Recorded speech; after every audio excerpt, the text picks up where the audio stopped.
Welcome back to the Gnostic Informant, and you are about to attain true gnosis. Today we got a debate between Ralph Ellis and Jacob Berman. Was Jesus, the historical Jesus, was he the king of Edessa? We'll find out after the countdown.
Welcome, everybody. Here we are for the debate, and I'm about to add to the stream author Ralph Ellis. Welcome, everybody. Here we are for the contender for Ralph's theory and what he wrote in his book of Jesus being the king of Edessa. Challenging him is Jacob Berman. So here we are. How it's going to go down. We're going to have 5 minutes.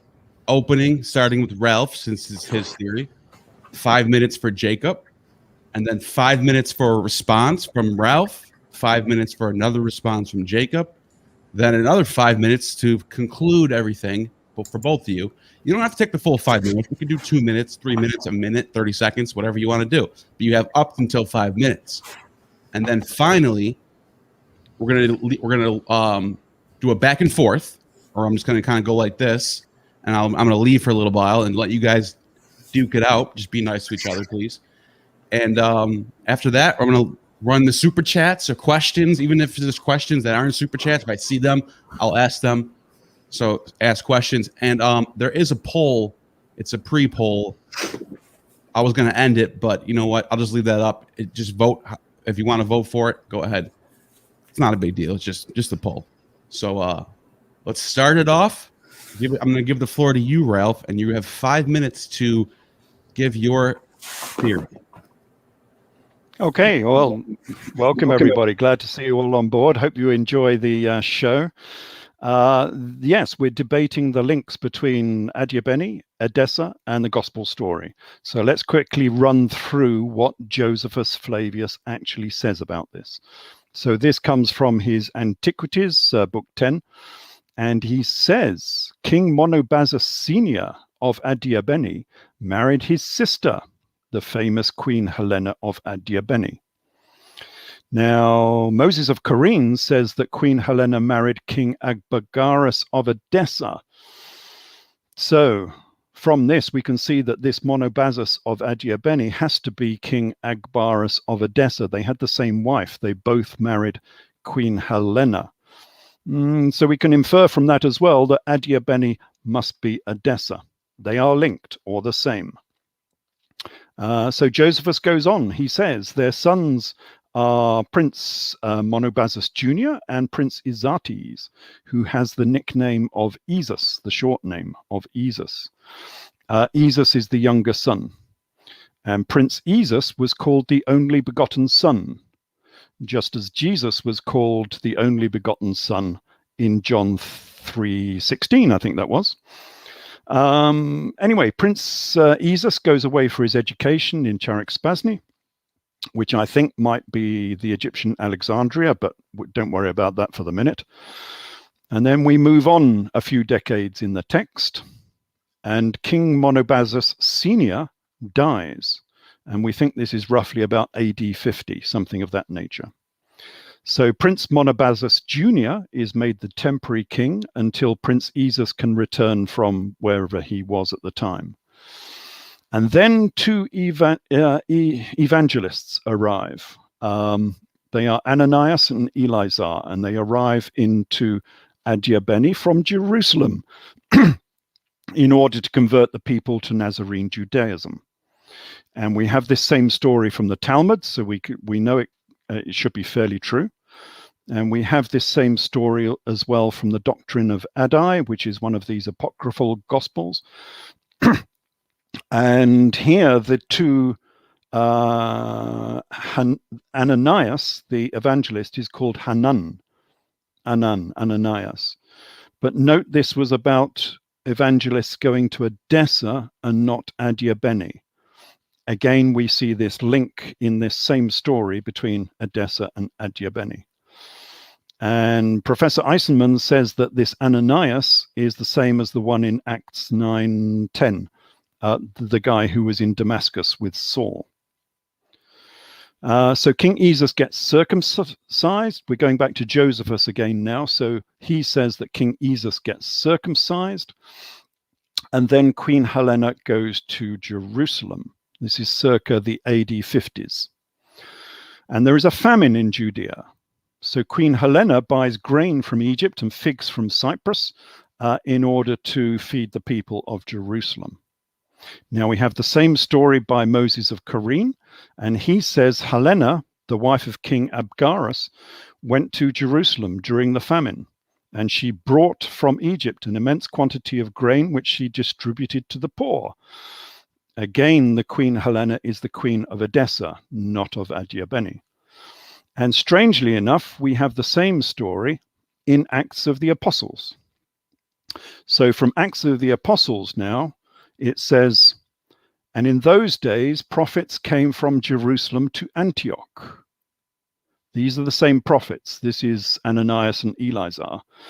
And thus this Antioch is Antioch Edessa, because Edessa was called Antioch, of course. And you have 1 minute. And Acts of the Apostles then goes on to say, and there stood up one of them named Agabus, who foretold there would be a great famine throughout the world, which came to pass in the days of Claudius Caesar. It's the same famine, and this was foretold by Agabus, which is King Agbarus of Edessa. Again, we're talking about Edessa. And then it says, the disciples determined to send money to their brethren who lived in Judea and sent it by the hands of Saul and Barnabas. So Saul was an ambassador of Edessa. So you can see how close Edessa was to the gospel story. And this gives us another possible reason for the evangelical tour of Saul and Barnabas when they went across the Mediterranean. Perhaps they were going to Cyprus to buy figs for Queen Helena. So that is the story we are discussing here, the great similarities between Adiabeni, Edessa, and the gospel story. Okay, that is a good opening. And Jacob Berman, it is now your turn for the response for 5 minutes. The consensus view is that Jesus died during the reign of Pontius Pilate, the 10-year reign of Pontius Pilate from 26 to 36 CE. And as far as I am concerned, with the research that I've done on the kingdom of Edessa, Adiabeni, that is, the family appears to have been pro-Roman. In the preface of Josephus' Jewish Wars, he tells us that the Jewish rebels contacted their brethren beyond the Euphrates. And Josephus thus tells the Adiabeni is beyond the Euphrates. And they refused to join the rebels. And there were no exceptions made to that end. It is only in one place in Josephus that there appears to have been an exception, although even that is debatable, because in it, he only says that Monobazus and Canidius joined the rebels against the Romans on AD 66 CE, and they get killed. But Josephus tells us that they were brave and valiant, which he never describes other rebels being that way. Only Monobazus and Canidius are described that way. Why? Well, I say because there's something wrong with the story. They probably were spies that were killed in battle, in the battle against Romans. As a matter of fact, in Jewish Wars 2:21, book 2, chapter 20, verse 1, he tells us about Saul and Costobarus, and they're returning to. Actually, they're sent to Achaia in order to alleviate the blame on another Roman governor, that is Florus, in order to alleviate the blame, because Cestius made a mistake. He screwed up. His army was laid to waste by the rebels. So Saul doesn't appear to be an ambassador of Edessa, based on what I'm seeing here. He appears to be a spy, working for the Romans, at least in this time period. In this time period, I don't think he was when he wrote his letters. I think that was a separate scenario. But going back to what I was saying earlier, the 4 Gospels and 1 Timothy place Jesus' death during the reign of Pontius Pilate. Josephus and Tacitus tells us that Jesus died during the reign of Pilate. And there doesn't appear to be any way to move Jesus outside the reign of Pontius Pilate. To that end, none of the early Christian sources indicate that Jesus was a king, a literal king of any kind of kingdom, that especially Edessa, that is, because we are told by Josephus that a king from beyond the Euphrates called Zamaris, this is in Antiquities Book 2, was given land and tax exemption by Herod the Great on the year 4 BCE. So how is it that this family are the leaders of the Jewish revolt if they're being given land and tax exemption by the Herodian Roman clan kings? Furthermore, I'm going to read 4Q 542. This is from the Dead Sea Scrolls. And now, my sons, make note of the inheritance which has been transmitted to you and which your fathers have given you. And do not give your inheritance to foreigners or your riches to pretenders, to be induced into humiliation in their eyes, for they will scorn you, because they would be residents for you, and they would be chiefs over you. 4Q 525 says, do not abandon your portion to strangers or your allotment to foreigners. So I ask, how could a foreign king lead the Jewish rebels against the Romans when their Dead Sea Scrolls state that no foreigner can inherit land in Israel? And that pretty much tells somebody that that foreign kings can't command the Jewish armies against the Romans. Furthermore, we're told by Procopius. Now, Procopius is writing hundreds of years later, but he does tell us a tradition that King Ogaris stayed with Augustus, Emperor Augustus. So we have all these different ideas of the Edessans or Adiabeni being in bed with the Romans, being their allies, important allies. And if they were the leaders of the Jewish revolt, why would Vespasian give his personal security, not just his security, but his personal security to King Azates on 70 CE? And why would he not conquer Edessa itself if they were the leaders of the Jewish revolt? Why let that kingdom stand afterwards? And why would the Romans allow Queen Helena to build her palace about 70 years before the war even started? I think I'm done.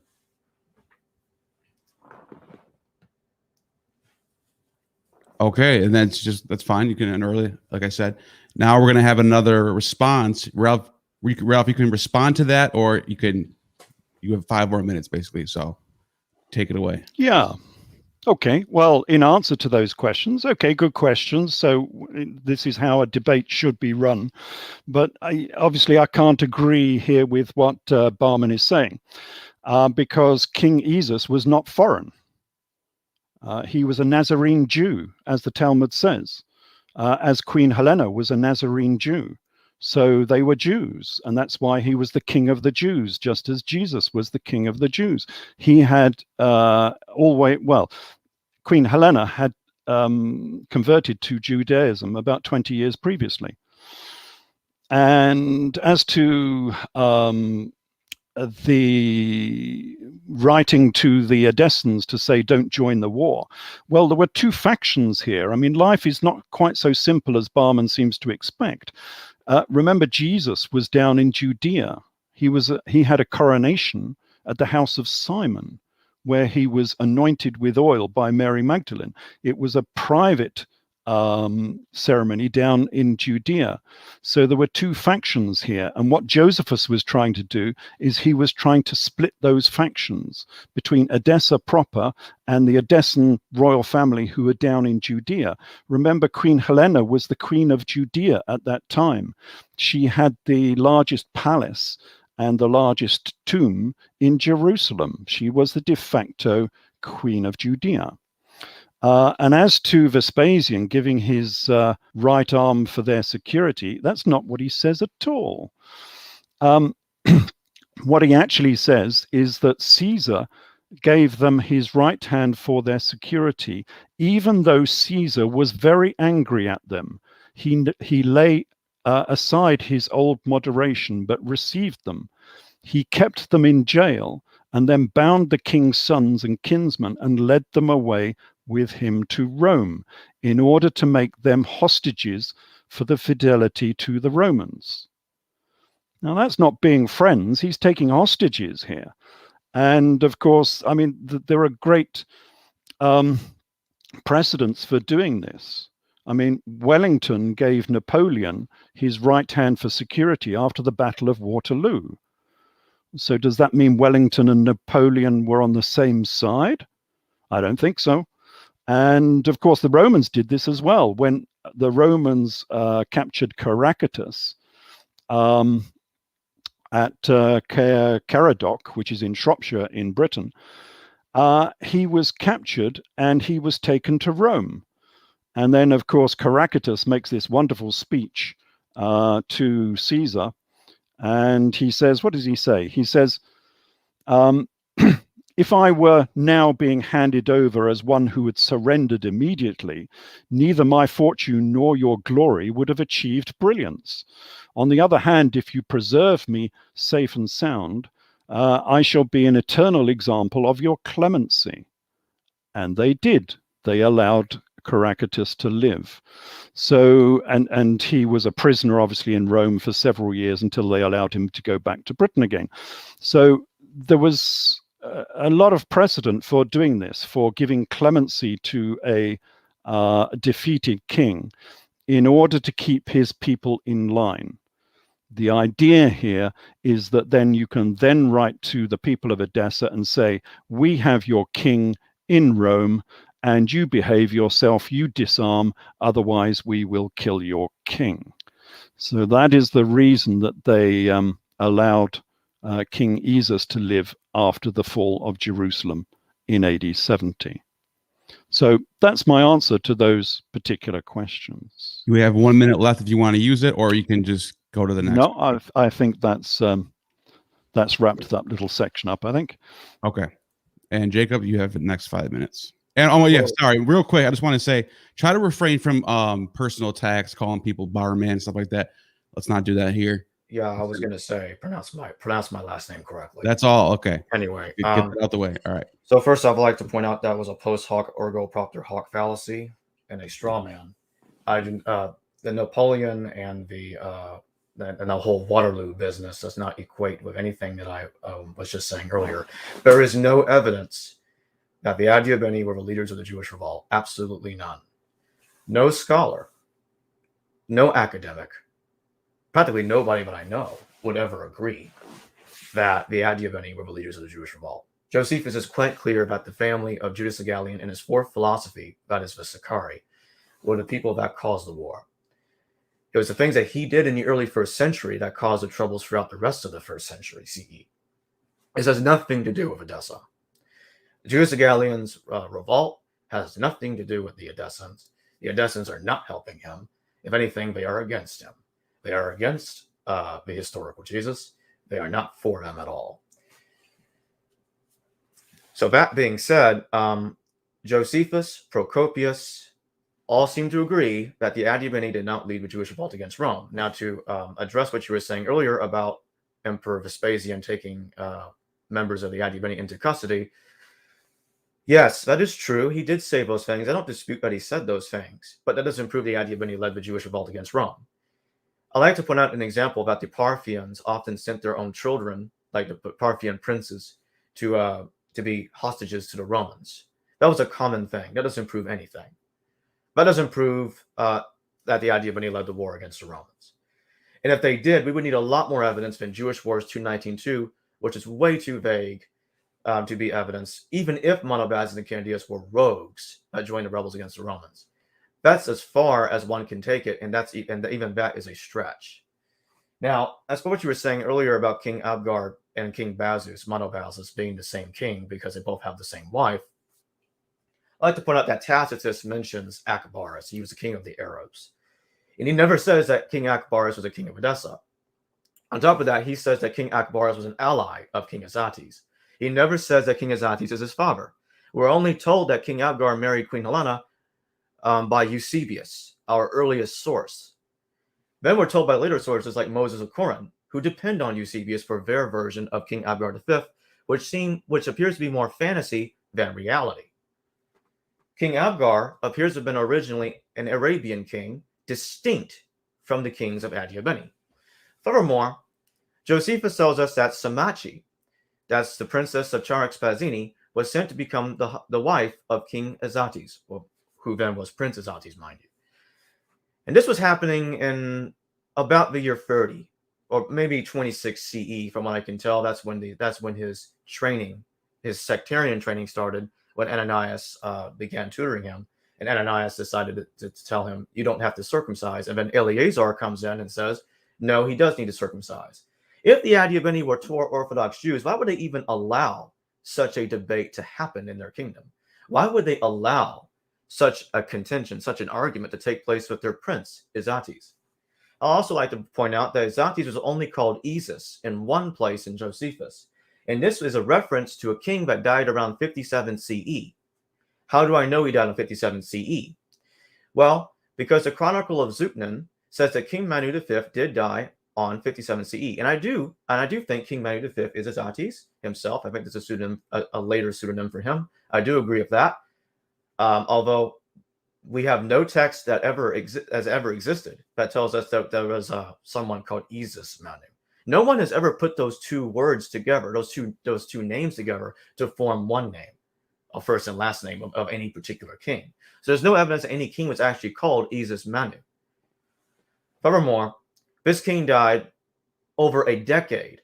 Well, excuse me, not over a decade, about 9 years before the Jewish war actually started. So he was not the leader of the Jewish revolt. King Monobazus II of Adiabeni did not lead the Jewish revolt against Rome. He was, in fact, against the Jewish rebels. And we are told that he dies around 71 CE by the Chronicle of Zutnan. Josephus doesn't tell us when he dies, but the Chronicle of Zutnan, which calls him King Manu VI, shows that he died around 71 CE. Did somebody say something? I said 1 minute. Okay. I think that's it. I think I got my word in. Okay. And so now we have our final statements before we yeah, Ralph, just so you know you're muted, but it's your turn, and just make sure you unmute yourself. Yeah. Not sure how I got muted there. Yes. Again, this is wrong. King Akbarus was not an Arabian. This is a little bit of wordplay that they love to play on these people. So we get the same in the Talmud. We get the same in many things. What they say is that he was an Arab, meaning a locust. This is a play on words, meaning that these people were like the locusts of the plagues who came out of the east and destroyed Egypt. And these people came out of the east and they destroyed Jerusalem. It's a play on words. He wasn't an Arabian. And the Talmud does say that Queen Helena became a Nazarene Jew. So these people were Jews. They were Nazarene Jews. The Talmud says so. And if these two people had the same wife, you know, King Abgarus and Monobazus of Adiabeni, if they had the same wife, they were most probably the same person. Even Robert Eisenman acknowledges the links here. He cannot bring himself to say they are the same person, so he has to say that Queen Helena married both kings, which I think is highly unlikely. It is much more likely bearing in mind all of the other links between these two locations, that Adiabeni, the royal family of Adiabeni and the royal family of Edessa are the same. And the reason why Manu died in AD 71 is because that was the end of the Jewish revolt. Effectively, he was no longer king because he had been captured by Vespasian and taken to Rome. That's why they say he died, or at least he was no longer king in AD 71. And were they the leaders of the Jewish revolt? Of course they were. Again, Berman is right that people won't mention this, and I don't know why they won't mention it, but it says in the works of Josephus that at the outbreak of war, so this is the beginning of the Jewish revolt, it says that the most valiant in the battle against Cestius, who was the army commander, the Roman army commander in command of the legion in Judea, it says the most valiant in the battle against Cestius were the kinsmen of Monobazus, the king of Adiabeni, and their names were Monobazus and Kenadius. It's saying that the kings and the princes of Adiabeni were the leaders of the initial battle against Cestius. That was the battle that started the Jewish revolt. You can't get much more clear than that they started the Jewish revolt. And at the same time, at the end of the Jewish revolt, it says at the end, on the same day it was that the sons and brethren of King Izates besought Caesar to give them his right hand for their security. So they were the last people to surrender at the end of the Jewish revolt, and Caesar took them to Rome as prisoners. They were not just involved, they were the leaders of the Jewish revolt. It is very clear from those statements. And why most of the historians looking at this era don't mention that, I don't know, but it's quite clear. You only have to read Josephus to see that they were the leaders of the Jewish revolt. And you get this as well from the introduction of Josephus, who says, as was mentioned there, what does he say?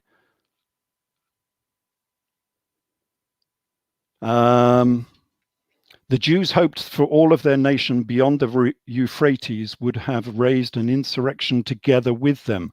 The people in Judea, the people leading the Jewish revolt, were looking for hope that their nation beyond the Euphrates would have raised an insurrection together with them. Who were the people beyond the Euphrates? It was Edessa. It was Edessa and Adiabeni that were beyond the Euphrates, and they were hoping they would come to join the people who were fighting in Judea, and they didn't. And this is what Josephus was trying to do. He was trying to split the two factions. He was trying to drive a wedge between them and say to the people of Edessa, look, you're never going to win against Rome, so what are you doing? Don't join these people down in Judea with their little revolt down here, because you will be destroyed. And the reason why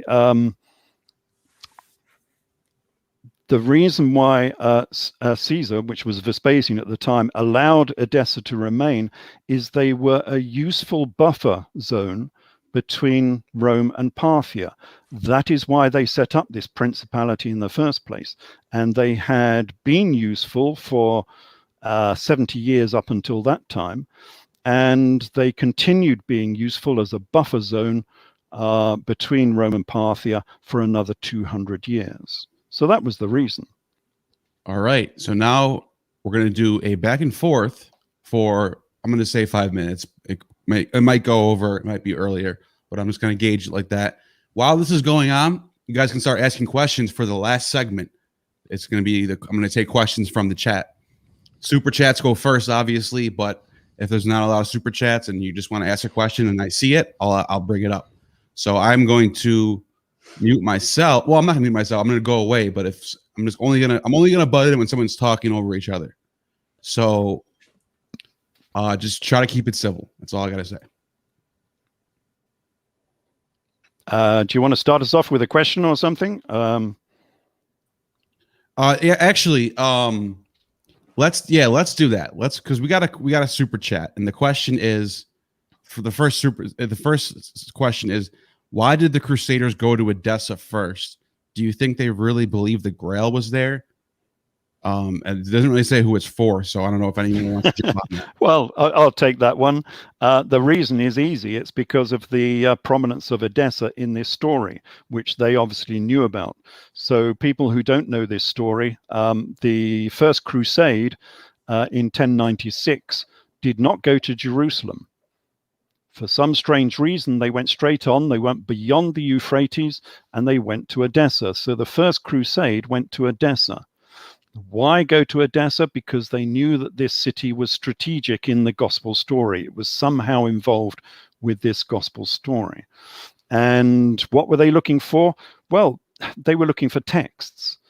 If they knew that Jesus was something to do with King Izas-Manu in Edessa, well, where do you go for evidence of this? Well, you go to Edessa.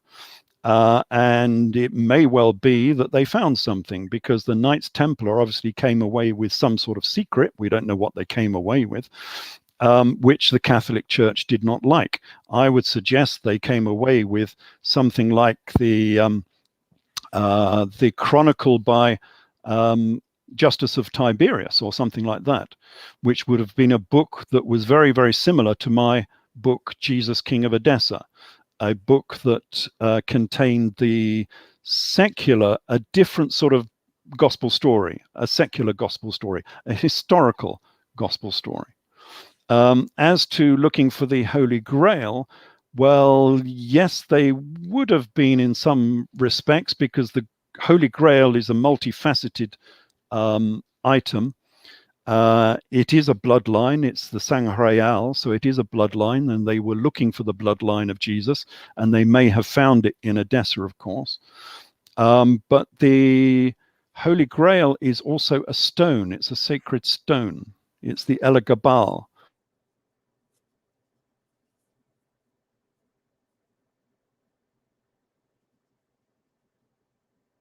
Found that, well, possibly as well, because the Elagabal stone was in Edessa in the 1st to the 2nd centuries before it went down to Syria.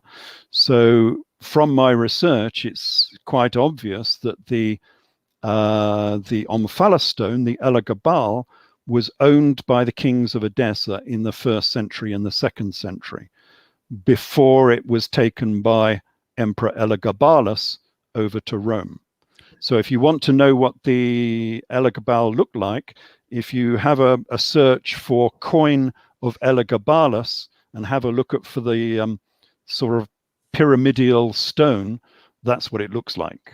Jacob, do you have anything you want to respond to that? So I would like listeners to understand that that's based on his book, The Grail Cipher, which entirely depends on Jesus, King of Edessa, to be accurate. He equates King Arthur with Jesus, and he finds this other text in Arthurian legend in which he claims that King Bors, some king of Mesopotamia, although the text doesn't entirely agree on which location he was actually a king of, he says that sounds like King Abgarus, and therefore somehow that suggests the Knights Templar found the writings of Jesus. In King Jesus, he equates Justus of Tiberius with Jesus, and then in Jesus, King of Edessa, he switches it to James. But it was on the previous idea that he relied on to say that they found the writings of Justus of Tiberius, and therefore they found the writings of Jesus. And therefore, somehow, Arthur is an anachronistic, novelized character based on his King Izas-Manu, which I don't think there's any evidence that there was a King Izas-Manu, but that I'm not even sure. I don't think he existed. Feel free to just... We're just coming in back on that.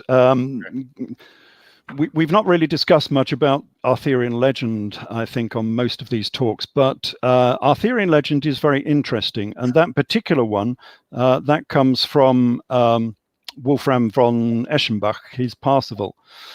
And interestingly, for an Arthurian legend, he starts the story in Mesopotamia. So we're talking about Arthurian legend here, and the story starts in Mesopotamia. And he says that the father of Percival was working was a seneschal, a cavalier, working for King Barus. Now, who was King Barus in Mesopotamia? And quite often we're looking at the 1st century here. To me, it appears to be rather similar to King Agbarus. The thing that people don't realize with Arthurian legend is that the main hero of Arthurian legend is Joseph of Arimathea. Again, we're looking at 1st century. We're looking at the Near East, Mesopotamia.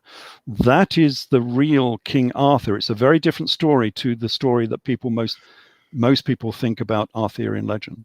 Jacob, you look like you want to respond to that. I just want to get both. You're not prioritizing your sources. The person you're mentioning wrote his material later than Geoffrey of Monmouth. Geoffrey of Monmouth did not place any of this in Mesopotamia. You're using later sources and then establishing superficial parallels with your conclusions in Jesus, King of Edessa to form the basis of the idea that King Arthur is actually Jesus. Furthermore, I want listeners to understand how many people he equates not just with Jesus, but even with Joseph. In the Grail cipher, he thinks Merlin is Simon Magus. And then he thinks Simon Magus is actually King Abgar. And he equates King Monobazus with King Abgar. And he equates Phraates V with King Abgar. He equates a lot of characters with Joseph. Although he'll say, well, I'm not equating multiple people with the same person. They're just pseudonyms. But you haven't proven that they're pseudonyms of the same person. You're just looking at little parallels here and there and saying that they are. But yet, a lot of these characters you identify as the same person died on different years. So how can one know if they really are the same person based on your methodology? That's what I'd like to know. Well, because a lot of these people had multiple names. I mean, if you look at Adai from Robert Eisenman, he says that Adai was Judas Lebbaeus Thaddeus. From Adius, we get Adai. Okay, so there's 4 names for a start, just for one person. Hold on, that's different. Thaddeus, no, it's not different. Adai, yes, it is. Thaddeus, Adai, we're actually told they're the same person. That's different. Well, it's not. It wasn't just. Professor Eisman is reading text that tells me that they are the same characters. We are told that they are the same characters in ancient text. We're not told this about the other ones you equate. Well, actually, we do, because some of the names that you complain about, and Lawson complains about, was Pantera, Elisha, Balaam, Ben-Stada, Ben-Serapion. They're all names that come out of the Talmud. These are not my conflations. These are conflations that come from the Talmud. And if you look just on the internet and look at the multiple names of Jesus, you will find that Jesus had 50 names. Yeah, people had many names. He had 50. He had titles, religious titles. Yeah, that's not the same thing as having different names, different dates of birth, and different dates of death. He's called Son of God and Savior. It's not the same thing as calling me by my name or some other person by nickname. That's a title. That's not the same thing as a name given at birth. Well, so is Monobazus a title. Monobazus just means the only king. It's a bastardized Greek translation meaning only king. Yes, it's a title. But that's different. That's different. No, it's not different. Yes, it is. Abgar. So Joseph and Phraates V are not titles. Those are different names of different people. No, if they had the same wife, they're the same person. Monobazus and Abgar V was the same person. You rely on a forgery written by Eusebius in the 4th century CE called the Doctrine of Adam. The Doctrine of Adam contains many aspects that are actually supported by other texts. It's supported by the Talmud, so it's not going to be completely just a fabrication. It's not supported by the Talmud. The Doctrine of Adam claims that Governor Albinus was writing to Emperor Tiberius 25 years after he died. Yes, so well, he would have. The Doctrine of Adam is making mistakes, serious mistakes, that invalidates the whole document as being any value to historical Jesus research. Yeah, but he would have been 25 years after if Jesus was an AD 60s character. You're not taking the chronological chasm into account. The whole problem is that the biblical story has been shunted 40 years back into the past. And as you know, Lena Einhorn did a wonderful graph of this chronological chasm, where she has all of these events in the AD 60s and all of the same events in the AD 30s, and 40 years between them. So you get duplications because we have two different dates. At one point, Lena Einhorn equated Paul with the Egyptian false prophet based on Acts, saying that Paul was confused with the Egyptian, which doesn't make any sense. She claims that Jesus is the Egyptian because they went to the same mountain. That's all right. So I just want to jump in real quick. Lena Einhorn, that's a whole different topic. I want to. We have a couple minutes. Let's do another 2 minutes of this, and I just want to focus on one thing that you guys seem to really disagree on: is this Izas-Manu character? Was he ever referred to as Izas-Manu? That's fine. Jacob Berman, you start off with that since you're the one challenging him. So, and then Ralph, you can respond to what information you have. Go ahead. Well, just as I was saying earlier, there's no evidence that this King Izas-Manu ever existed. The closest thing that we have to him is this King Azates guy that died around 57 CE. That's all we have. His elder brother, King Manobaz II, later called Manu VI in the Chronicle of Zutnan, dies around 71 CE. We're not told anything about anybody from Edessa leading any war against the Romans. And there is something else I want to bring up. In Jewish Wars 2:19-2, if you actually read the whole passage, not just the part of it that Ellis wants you to read, we find out that there's this guy called Simon, who was actually the leader of that battle against them, and he's in no way, shape, or form an Edessan prince. It was Simon who led that battle against Cestius and won. So just as I was saying earlier, there's no evidence. Furthermore, the fact that we're told by Tacitus that King Abgar is in there, he's a king of the Arabs, and even if what Ellis was saying was true about the whole Arabian thing, the fact of the matter is we're still not told that he was a king of Edessa or Adiabeni even by Tacitus. We're only told that the earliest source that tells us that is Eusebius, very, very unreliable character, a very unreliable historical figure living in the early 4th century CE. So that's not evidence.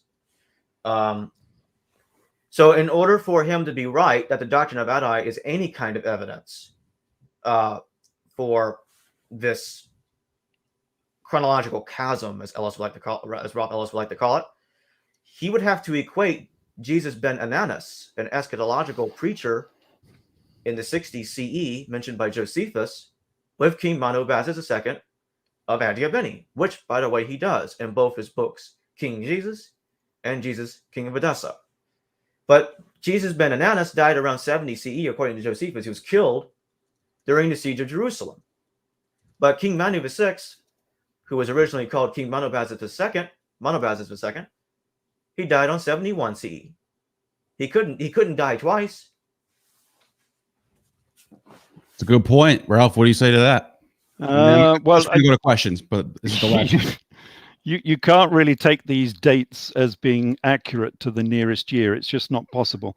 There are so many differences between the chronologies in these different chronicles.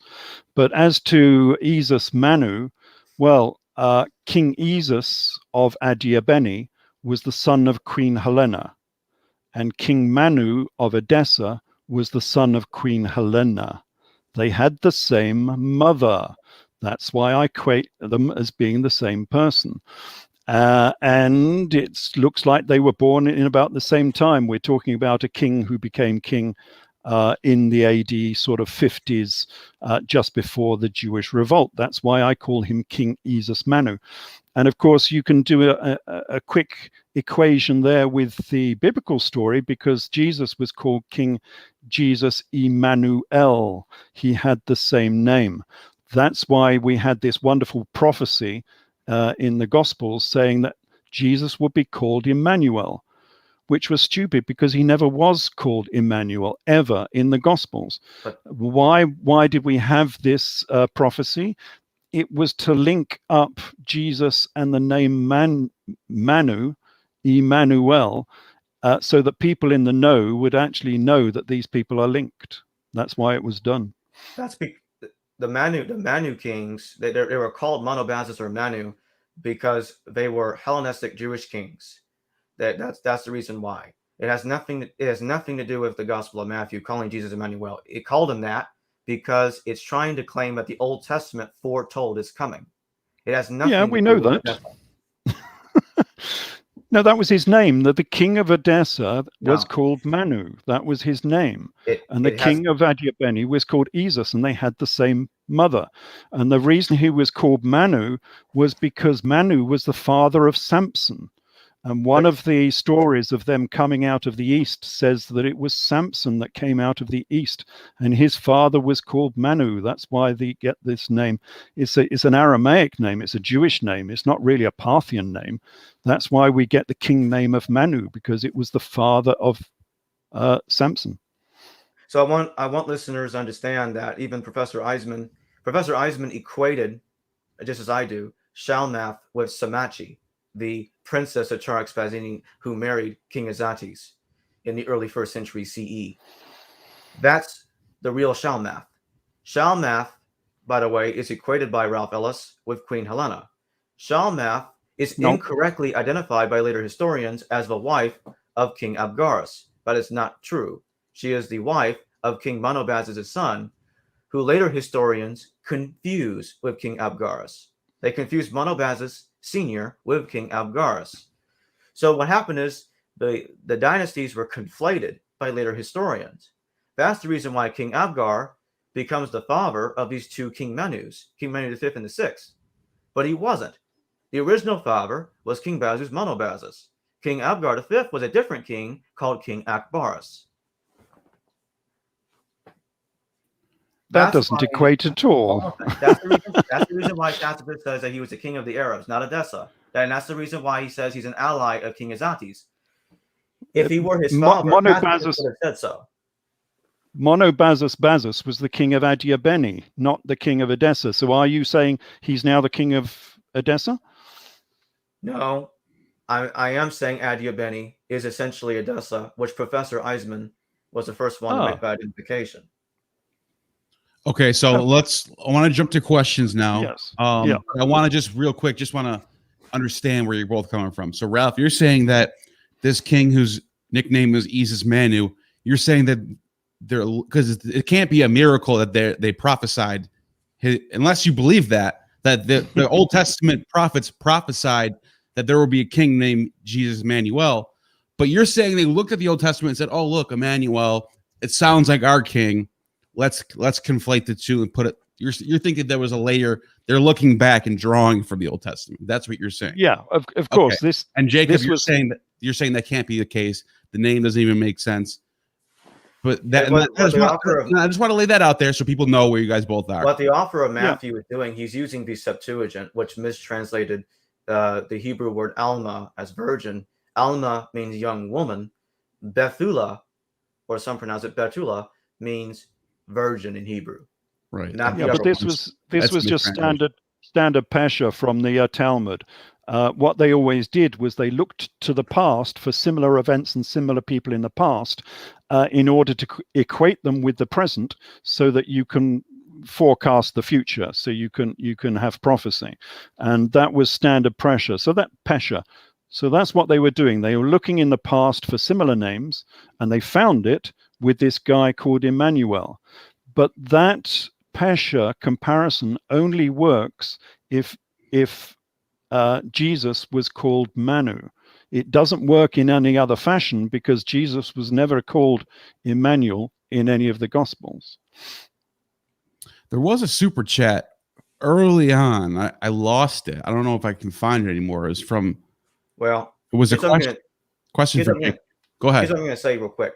Even if it's true that the reason why Jesus was called Emmanuel was because of something to do with Edessa, it does not prove by any means that they were the leaders of the Jewish revolt. It doesn't prove it at all, not even close. It just means there's some sort of syncretism at best, and that's very far-fetched. with the. But it was the kings of Adiabene Edessa who defeated the legion of Cestius at the beginning of the Jewish revolt. It was Simon Sakari. No, he attacked the baggage train afterwards. I just gave you the quote, and the quote tells you that that's exactly what happened. Monobazos and Candidius were only two guys that came from Adiabene, and they were killed at the battle. You would need a lot more evidence in one little paragraph to prove that they were the leaders of the Jewish revolt. Well, a leader of Edessa Adiabene wouldn't come down on their own to join this revolt. They were the leaders, they were the kings, they were the princes. They would have had a large army. Then please explain to me why Josephus in his preface, as you even admit, said that the Adiabene did not come to the aid of the Jewish rebels. Because there were two factions. There were Adiabenans who lived in Judea, and there were Adiabenans who lived in Adiabene. And we know they lived in Judea because Queen Helena of Edessa Adiabene was the queen of Judea in the AD 50s. She was the queen of Judea. She had the largest palace and the largest tomb in Jerusalem. She was the de facto queen. So even if it were true that Monobazos and Candidius, they weren't really spying it out, and they weren't spying the Sakari, which would explain, if they were spying out the Sakari, that would explain why Josephus loves those two guys and praises them. It still doesn't prove that the Adiabene led the Jewish revolt against the Romans. And one more thing I'd like to point out is it never says that the king of Adiabene joined the rebels against the Romans. It never stated that. Monobazos and Candidius are two different people from the king of Adiabene. Okay. It says that the sons and the brethren of King Izates of Edessa Adiabene surrendered to Caesar after the revolt finished. Now, why were they in Jerusalem as the revolt finished if they were not leaders of the Jewish revolt? That just doesn't make sense. We have a super chat, and I think this is related to what you're actually talking about right now, so it's kind of perfect. He says, question for Jacob. Did the king of Edessa think he had a letter from Jesus? And then it says, and for Ralph, doesn't that mean he wasn't king? Interesting question. What do you guys say? I guess it's for Jacob first. Did the king of Edessa have a letter from Jesus? No, it's a forgery from the 4th century CE.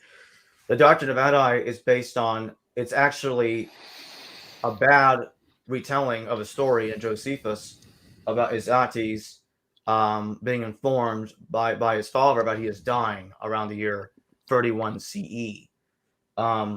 He could not return to Adiabene because he had to finish his training with Ananias.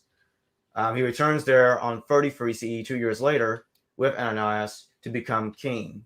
And Monobazos II relinquishes his throne to his younger brother, King Izates, which is still not even that close to what the Doctrine of Adam is trying to say. So what's going on in the Doctrine of Adam is Jesus and Abgar are kind of taking over the roles of these characters.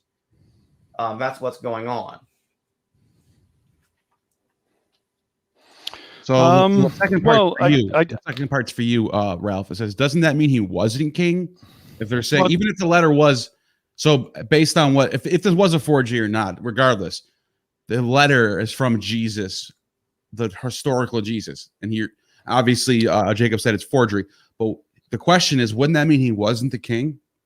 No, because we're moving on the generations here. So this would have been in the AD 40s / 50s. And Jesus was in Judea because he was trying to become the king of Judea, the king of the Jews. And he was writing to his father, who was back in Edessa. So yes, you would have letters going backwards and forwards from Jesus to King Agbarus of Edessa, because King Agbarus was not allowed to leave the city. He was not allowed to leave Edessa by Roman law because they didn't trust him. So he couldn't go down to Judea to go and see how his son was doing. So he had to write letters. And these letters are preserved in the Doctrine of Adam, and I don't think they should be dismissed quite so easily as Jacob does, because these are the same toing and froing, as Josephus Flavius says, with the prophets going backwards and forwards to Edessa ad Yabeni, Ananias and Eleazar. It is the same story. It's just a slightly that there is more to the story. There is more detail to the story. And I think the basis of the story is probably correct. Now, the letters are forgeries in that they are fantasies. They are based on Christian doctrine. They're not based on historical doctrine. But the actual basis for this toing and froing of ambassadors going backwards and forwards from Edessa down to Jerusalem, and the letters going to and from with them, I think is probably correct. Because even Acts of the Apostles says that Saul and Barnabas would be going between Edessa and Jerusalem. They took the money, the famine relief money, from Edessa down to Jerusalem. They were ambassadors of Edessa. So we know that this toing and froing of ambassadors did actually happen. All right. Well, that's it for super chats. And I think, you guys, what I'm going to do is I'm going to post a poll on my community tab. I want to see what everyone thinks. If anyone changed their mind, there was a pre-debate poll. I don't even know where that's at right now. I think Ralph was actually in the lead by a hair before this debate started.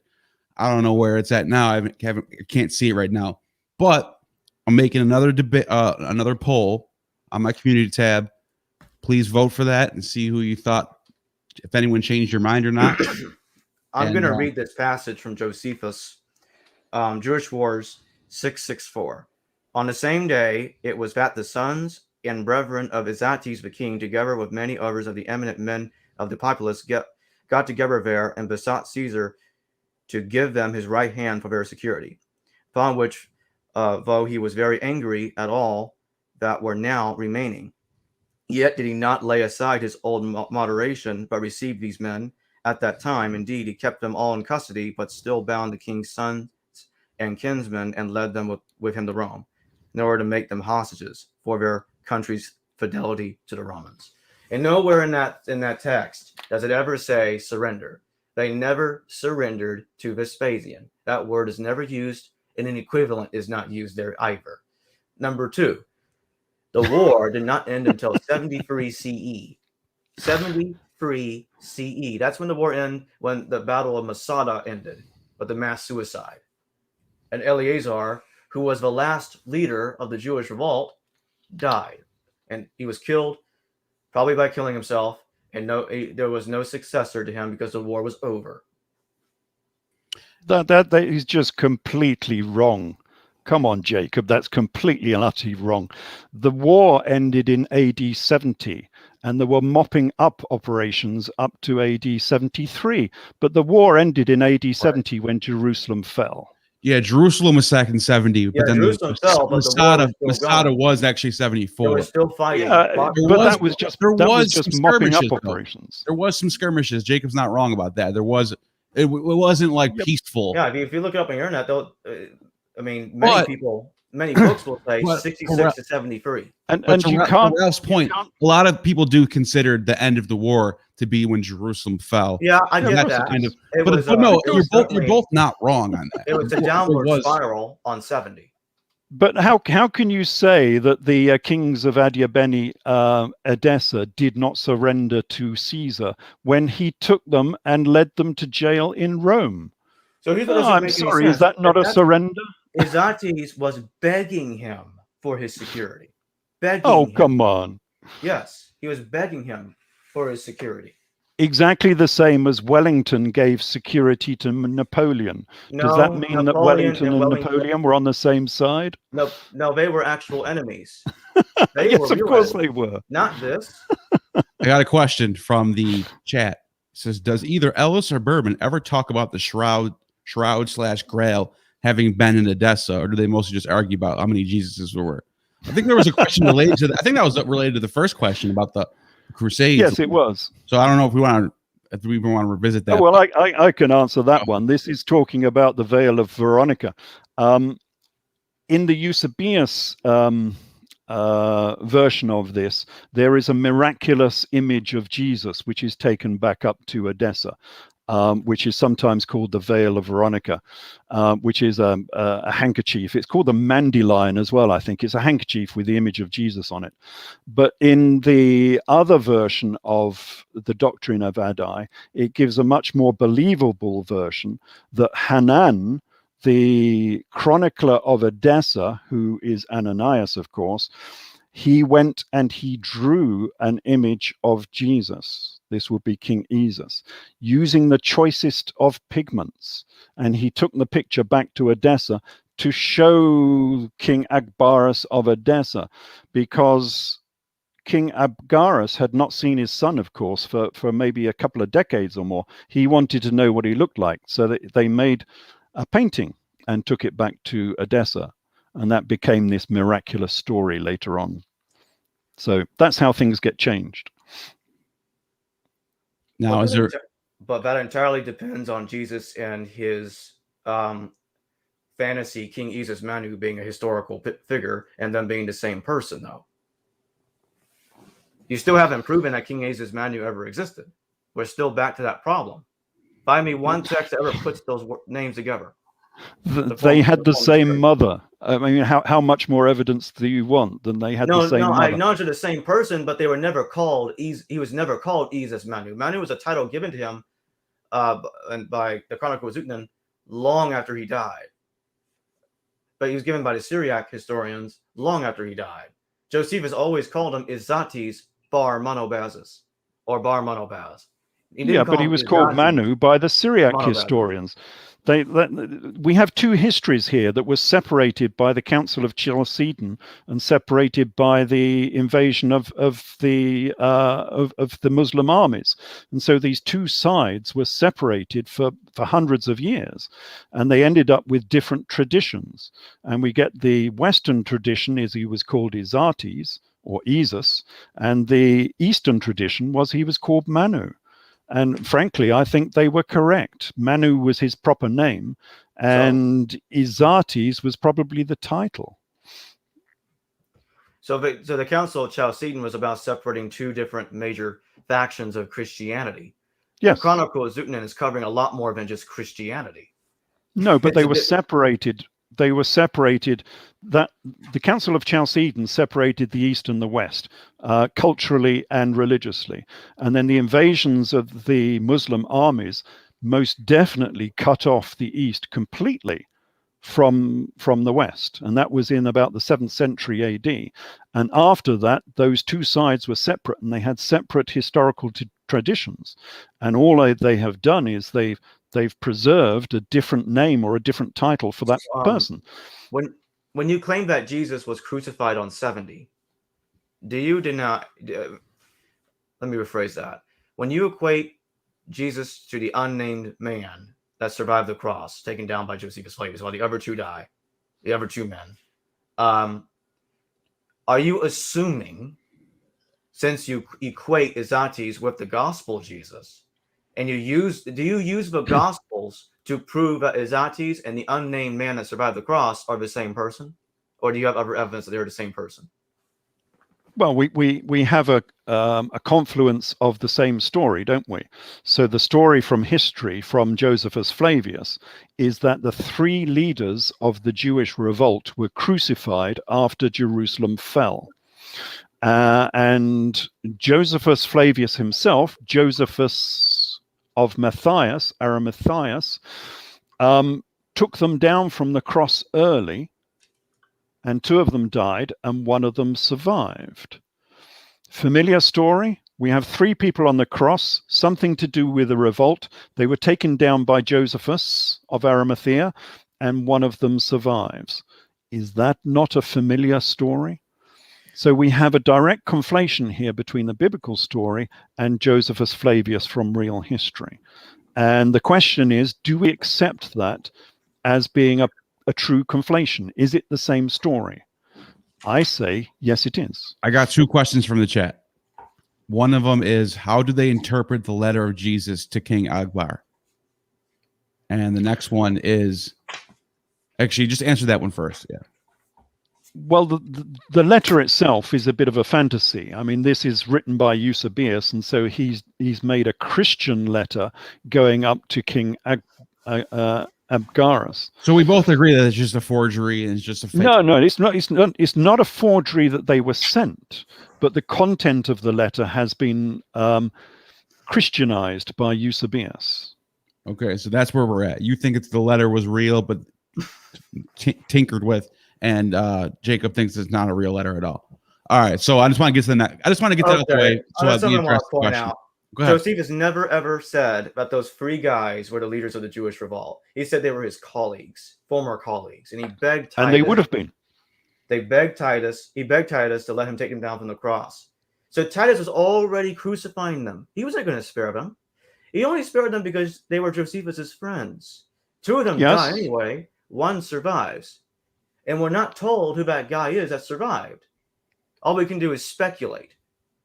So but you're forgetting that Josephus Flavius was an ambassador of Edessa. I would like to know where the evidence for that is.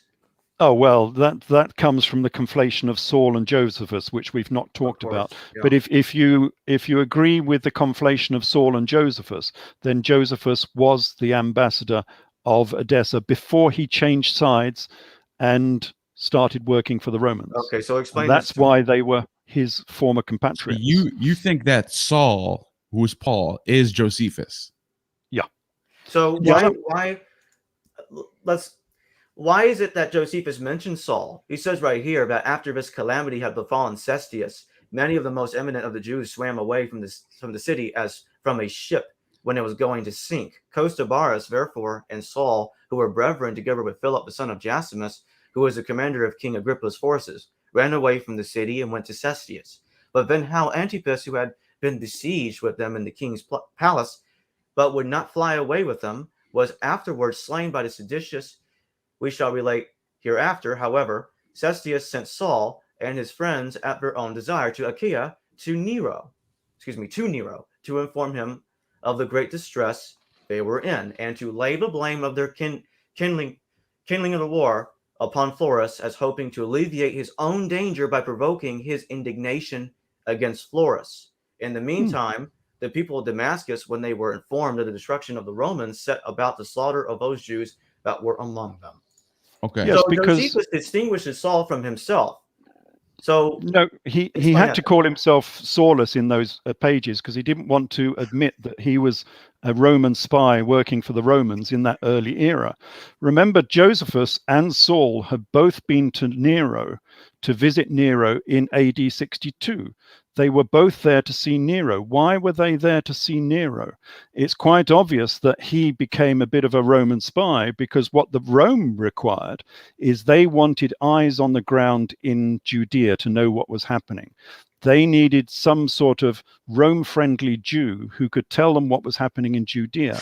And it's pretty obvious that that person was Saul Josephus. That's why he went to see Nero. And he went to see Nero again obviously in AD, this would have been AD 68-ish or whenever Saulus went there to update Nero on what was happening in Judea. So do you have any proof that Josephus ever called himself Paul, or at least a later legend claiming that he's Paul? No, all we have is the similarity in their two lives. Okay. Of course, we That's interesting. It's an interesting comparison. They're both shipwrecked. They both sort of are like flipping sides. Which, by the way, they both appeal to Agrippa. But I want to and look at you're both. Jacob has the scholarship on his side. There's nobody. This is a fringe theory. Ralph, you would admit this is a fringe theory, right? That's all. It's a theory that I hold and other people don't, but I wouldn't say it's fringe in that there is no information and there's no data. There's an awful lot of evidence that points in that direction. Sure, but people will not accept. Let's get to the super chat, though. Let's get to the super chat. Midrash Genesis Rabbah tells a story about Izatus and Monbaz, but who are described not as Adiabenes, but as Egyptian Greeks from the Ptolemaic dynasty. Thoughts?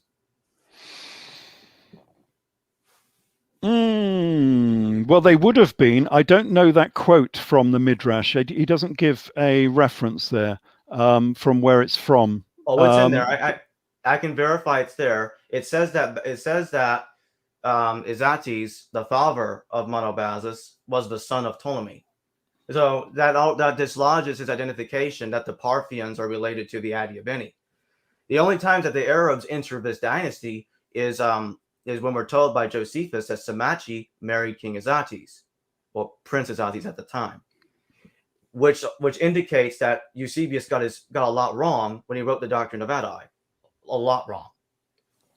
Well, I wouldn't say so, because I said, I mean, I don't know this particular quote, but I said that Izates and Monobaz were Egyptian Greeks, because I identified them as being as the grandson of Queen Helena. So I said this years and years ago when I wrote my first book. Did you mean Cleopatra, not Helena? Because you say Cleopatra. Yeah, Cleopatra, Queen Cleopatra. My first book on this subject was from Cleopatra to Christ. So I traced their history. Your first book on the subject was Jesus. Your first book on Jesus Last of the Pharaohs. Yeah, but Cleopatra and Caesar. Okay. Yeah, but I revisited this back in Midrash 46:10. That's what someone in the chat just said. Okay, 46:10. I'd like to see the quote. I do have another question from someone who did super chat. It just is. He super chatted, but then sent a question later. It's Derek, my boy. He says, question for Ralph. Why do you disagree with scholars who suggest connections between Edessa and Jesus are a late forgery? It's a good question. Well, what are they saying there are a late forgery? I don't know anyone that equates Jesus and Edessa apart from myself. So what are they talking about, a late forgery? Yeah, but he's not equating Jesus. He's equating Helena with Edessa, but he's not equating Jesus. I think I'm the first person who has equated Jesus with the kings of Edessa. So perhaps you'd like to clarify that, because I'm not quite sure how to answer it. Okay, so this is from I have the quote here. This is from Bereshith Rabbah 46:11. And it happened that Monobazus and Izates are sons of Ptolemy the king. That's what it says. So, and that's how I know it must be somebody. It must be talking about an earlier Izates, because Ptolemy wasn't the father of Izates, Monobazus was. So this is an earlier story about Izates, the father of Helena, who is mentioned only one time in the works of Josephus. Yeah, but Ptolemy was the father of Queen Cleopatra, and this family were descended from Cleopatra, so it's correct. No, that's not what's going on there.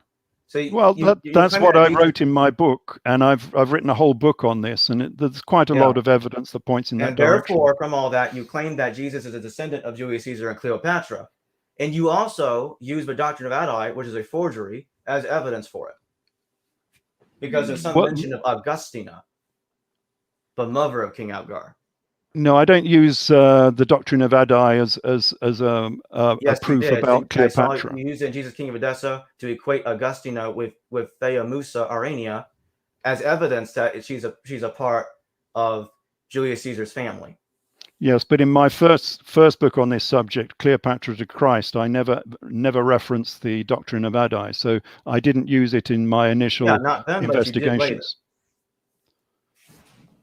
Well, it's not required for proof of a connection between Cleopatra and the Edessan monarchy. That hinges on the lost queen, which many people will not know about, who's called Queen Thea Musa Aurania, who was a queen who was given by Octavian to Phraates IV of Parthia as a diplomatic bride. And you have to ask yourself, where did she come from? And who was she? Because she became very important. She became the queen of Parthia. And she was exiled to Syria in AD 4. So we have this story about this king and queen being exiled from Parthia and ending up in Syria in AD 4, which is very, very similar to the Gospel Nativity story. That's where I get that from. It may be superficially similar, but that doesn't prove that has anything to do with Jesus. Well, it does if that was the family that Jesus was descended from. And then we get all these connections between the Edessans and the gospel story, which is encapsulated in Acts of the Apostles.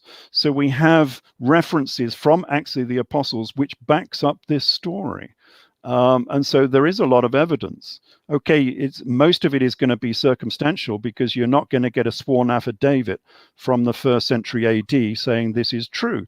You've just got to have the balance of probabilities that you've proved sufficient links between these two that they are the same. It's the same as any history. You can only go on the balance of probabilities. And I think I've proved with 2,000 pages of evidence that there is sufficient evidence to link these two. Your over 2,000 pages of evidence is conflating a bunch of people together to find your evidence that they are linked. No, it's history itself has conflated them. I'm just drawing attention to them when no one else has. History never claims any of this, anything that you're saying here, that these are somehow all the same family. You made Jesus a prince of Egypt, a prince of the Parthians, and a prince of the Romans. He has no Jewish blood now. And I just read some Dead Sea Scrolls earlier that shows that there's no way he could have led the Jewish revolt against Rome if anything you said was true. But the Jews came from Egypt. Perhaps you're forgetting that that's where they came from. And even Strabo, when he said of the majority of people in the Temple of Jerusalem were Egyptians, is what Strabo, that's what Strabo said. There are distinct links with Egypt. That's why Jesus was called the Egyptian false prophet. And we know he was called the Egyptian false prophet because he took the 5,000 out into the wilderness. Just like Jesus. There are many similarities between these two people. That's in Acts. The Egyptian had a different number of men escorting him to the Mount of Olives. They were with him to the Mount of Olives, which is different from the 30,000 guys that Josephus mentions. You're saying that they're the same person because they simply went to the same mountain. You have no additional evidence that they are the same person. I got a question that's related to what you're talking about right now. That's the only reason why I butted in. And it's a question for Ralph from Derek from Myth Vision. Is it possible that Jesus was Josephus / Paul, or is a blood relative of him according to your hypothesis? I think they were probably related because I think the Saul Josephus character was related to the kings of Edessa. And we have that evidence, of course, from Acts of the Apostles, where Acts of the Apostles says that Saul was the ambassador of Edessa. It clearly says that. He was sent to Jerusalem by the kings of Edessa. No. Do you disagree with that? Yes, absolutely. Why? It says he went to go see Agabus, some sort of prophet that was prophesying a famine. And it's a ludicrous story. And he's going to see this guy. He's never a king. He's never called a king of anything. He's just a prophet. Even if Professor Izas-Manu is right that Agabus is based on King Abgarus, which he probably is right about that doesn't prove anything. It does. If Izas-Manu is right and I'm right, so Agabus is King Agbarus. It is King Agbarus who is sending Saul to Jerusalem with the famine relief money. Did Paul talk about that? He's an ambassador of Edessa. Did Paul talk about that in his letters, or is that just in Acts? Does it matter? The letters were written. There's been tons of scholarly studies on Acts that shows that it severely contradicts Paul's letters in so many ways. Yeah, but it's still contained in Acts. You have to ask yourself, and you have to explain why that story would be in Acts if you're saying it is complete rubbish. There is no explanation needed if it's not in Paul's letters. There is an explanation because we know this happened. The famine relief money is mentioned by at least 3 or 4 authors, not just Acts. Well, so you have this same story in many locations. Josephus never says that Paul, he never verifies that Paul went all the way over there and had something to do with the famine. He never said that he never said that. Josephus doesn't mention Paul. And conflating Agabus of Abgarus because they sound alike. Josephus never mentions Paul. He's not in his books at all. What do you mean? Yes, it is. Saul. You agreed earlier. Oh, you mean Saul the Saulus? Yeah, there are two very, very small. No, there are Oh. two small little references to someone called Saulus, who we might identify as Saul, but he's not in his works. I mean, the clearest evidence that shows that Saul guy and Josephus is Paul, aside from the unreliable Acts claiming Saul becomes Paul at some point. The Epistle to the Romans in chapter 16, verse 11 says that Paul is a kinsman to the Herods, which Professor Eisman and others have talked about for quite some time, indicating, because Josephus says that Saul is a kinsman of Agrippa, which shows that it's the same character. Furthermore, we are told that Paul is hanging around with Clement and Archippus. I talked about how about those were Flavians. I talked about that before. But other than that, I mean, it's not. So was Josephus hanging out with Flavians? Yeah, but Josephus doesn't believe that Jesus was the Christ. Paul does. Paul and Josephus don't believe the same thing. Paul believes in Jesus. Josephus doesn't. Josephus and Paul don't have the same ideology. And Josephus never talks about ways, and arguably Josephus is even more pro-Roman than Paul ever was. Josephus never talks about Jesus. I hope you're not meaning the Testimonium Flavium, which is a complete. So here's what I want listeners to understand. Most scholars do believe a testimonium is at least partially authentic. Oh no, come on. Yes. If you're looking for interpolations by Eusebius, that is an interpolation by Eusebius. It's complete forgery. You can't rest on that. Eusebius rewrote it because he wants people to think Josephus did believe Jesus was a Messiah. Origen, I'm going to read this passage from Origen. Origen does say that Josephus did mention Jesus. Jesus, the brother. Yes, because he's looking at the Testimonium Flavium. For listeners out there that don't know what we're talking about, Eusebius forged it. Origen's looking at it. For listeners who don't know what we're talking about here, Josephus never mentions Jesus, but there is this paragraph or two that's been jammed into the works of Josephus, which says that Jesus was a wonderful guy. And it's quite obvious to most scholars that this is an interpolation. No, I think the vast majority of scholars will say it's an interpolation. Berman, arguably the leading scholar right now, thinks it's authentic. Who? Not completely authentic. Berman. Oh, Ehrman. He's Professor Tabor. He's a believer. If you read Ehrman's books, he's a believer. He's not. Well, he says he's not. He says he's not. Or agnostic. Sometimes he calls himself. He's not a believer. Yeah, sometimes. But if you read his books, he's not. He's trying to. It's just like you called your earlier critics Mormons, but they weren't Mormons. Let me ask you this, Ralph. I'm going to ask Ralph a question. What do you think? So if we all agree, let's say we all agree that the Testimonium Flavium is a complete forgery, not just interpolation, complete forgery. What do you say about the later, and not in the Antiquities, but in the Jewish War, when James, the brother of Jesus, is mentioned? Is that also added to? That I had a look at that, and it could well be an interpolation as well, because if you take it out of the text runs together and reads much better. The same as with the Testimonium Flavium as well. If you remove it, it actually reads much better. Okay, so I'm going to read this text from Origen, because Origen was very specific about this. And to so great a reputation among the people for righteousness did this James rise, that Flavius Josephus, who wrote the Antiquities of the Jews in 20 books, when wishing to exhibit the cause why the people suffered so great misfortunes, that even the temple was razed to the ground, said that these things happened to them in accordance with the wrath of God, in consequence of the things which they had dared to do against James, a brother of Jesus, who is called Christ. And the wonderful thing is that though he did not accept Jesus as Christ, he yet gave testimony that the righteousness of James was so great, and he says that the people thought that they had suffered these things because of James. And Jude, who wrote a letter of few lines, it is true, but filled with the helpful words of heavenly grace, said in the preface, Jude, the servant of Jesus Christ and the brother of James. So you're asking me to believe that even though Origen does tell us that explicitly, he even used the word said, James is the brother of Jesus who was called Christ.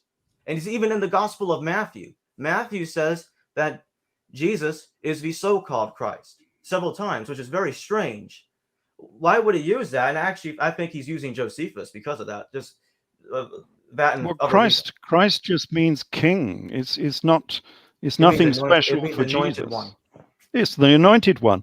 But so was Saul, and so was King David, the Christ. They were the Messiah. So here's the So other thing.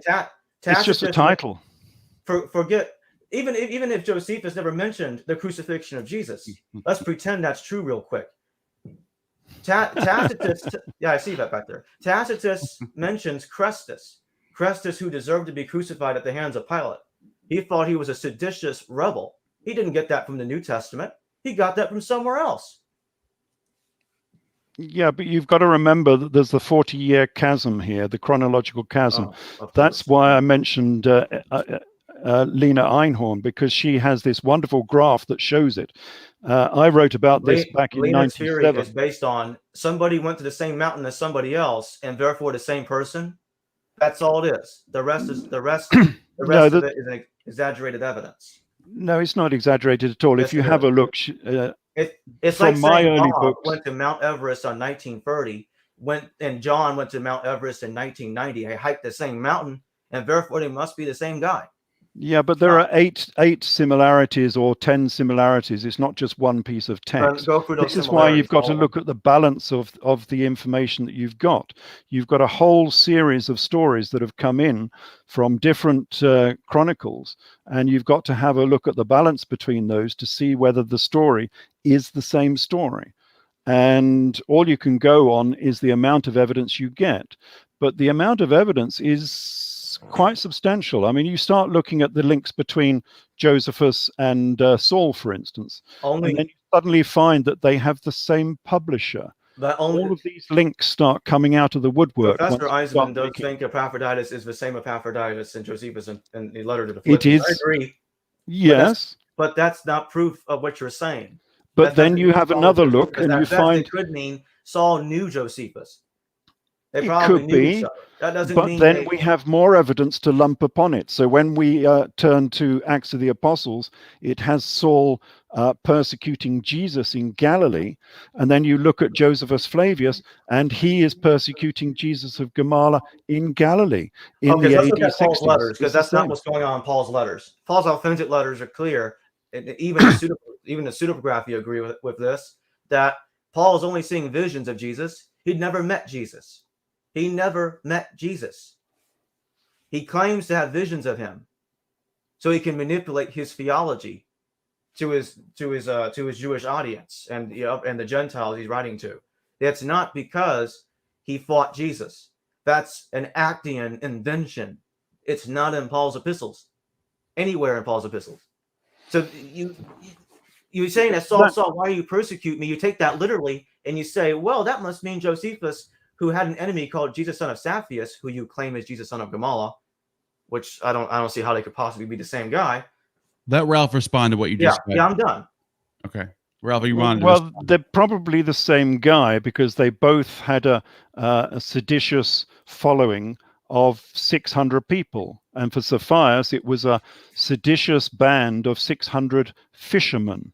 Now, who had a band of seditious fishermen in the 1st century AD? This is obviously the biblical Jesus. The guy was called Jesus. This is Jesus Saphias. And they are linked. If you look at Saphias and Gamala, they are linked all the way through. And you get this confluence where Saul is persecuting Jesus in the AD 60s, and Josephus Flavius is persecuting Jesus of Gamala in the AD 60s.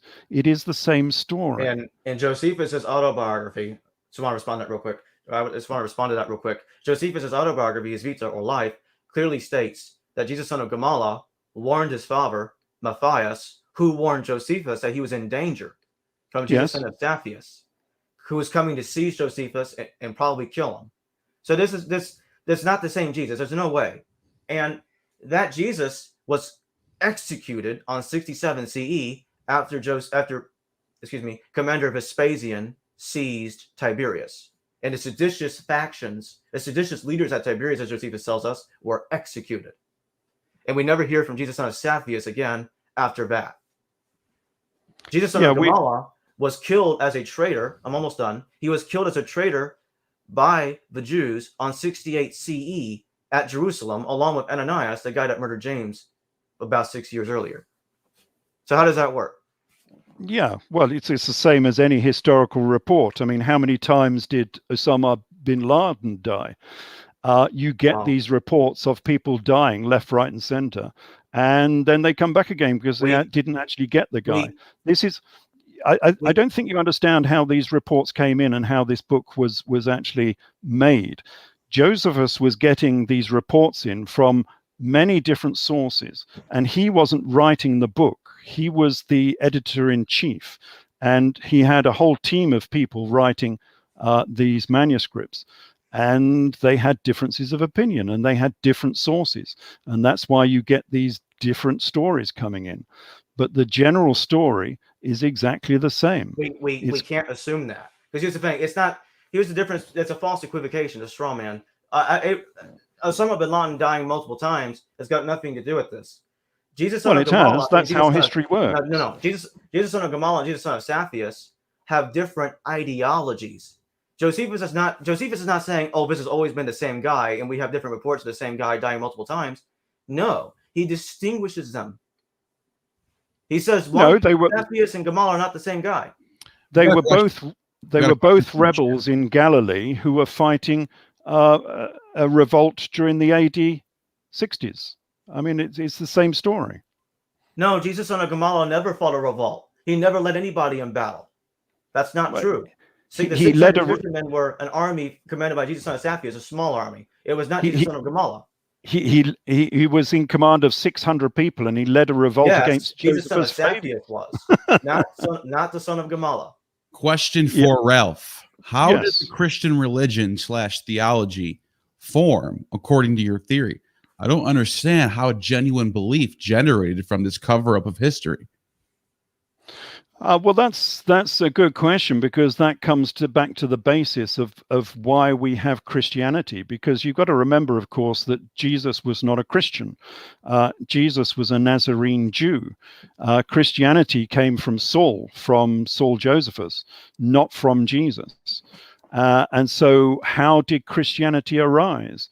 Well, Saul started preaching to the Gentiles. He became the apostle to the Gentiles. And what Rome wanted, and this is where you have to look at the political aspects of this story, what Rome wanted was to stop revolts in the eastern borders of its empire, because the Jews had always been rebellious on the eastern borders.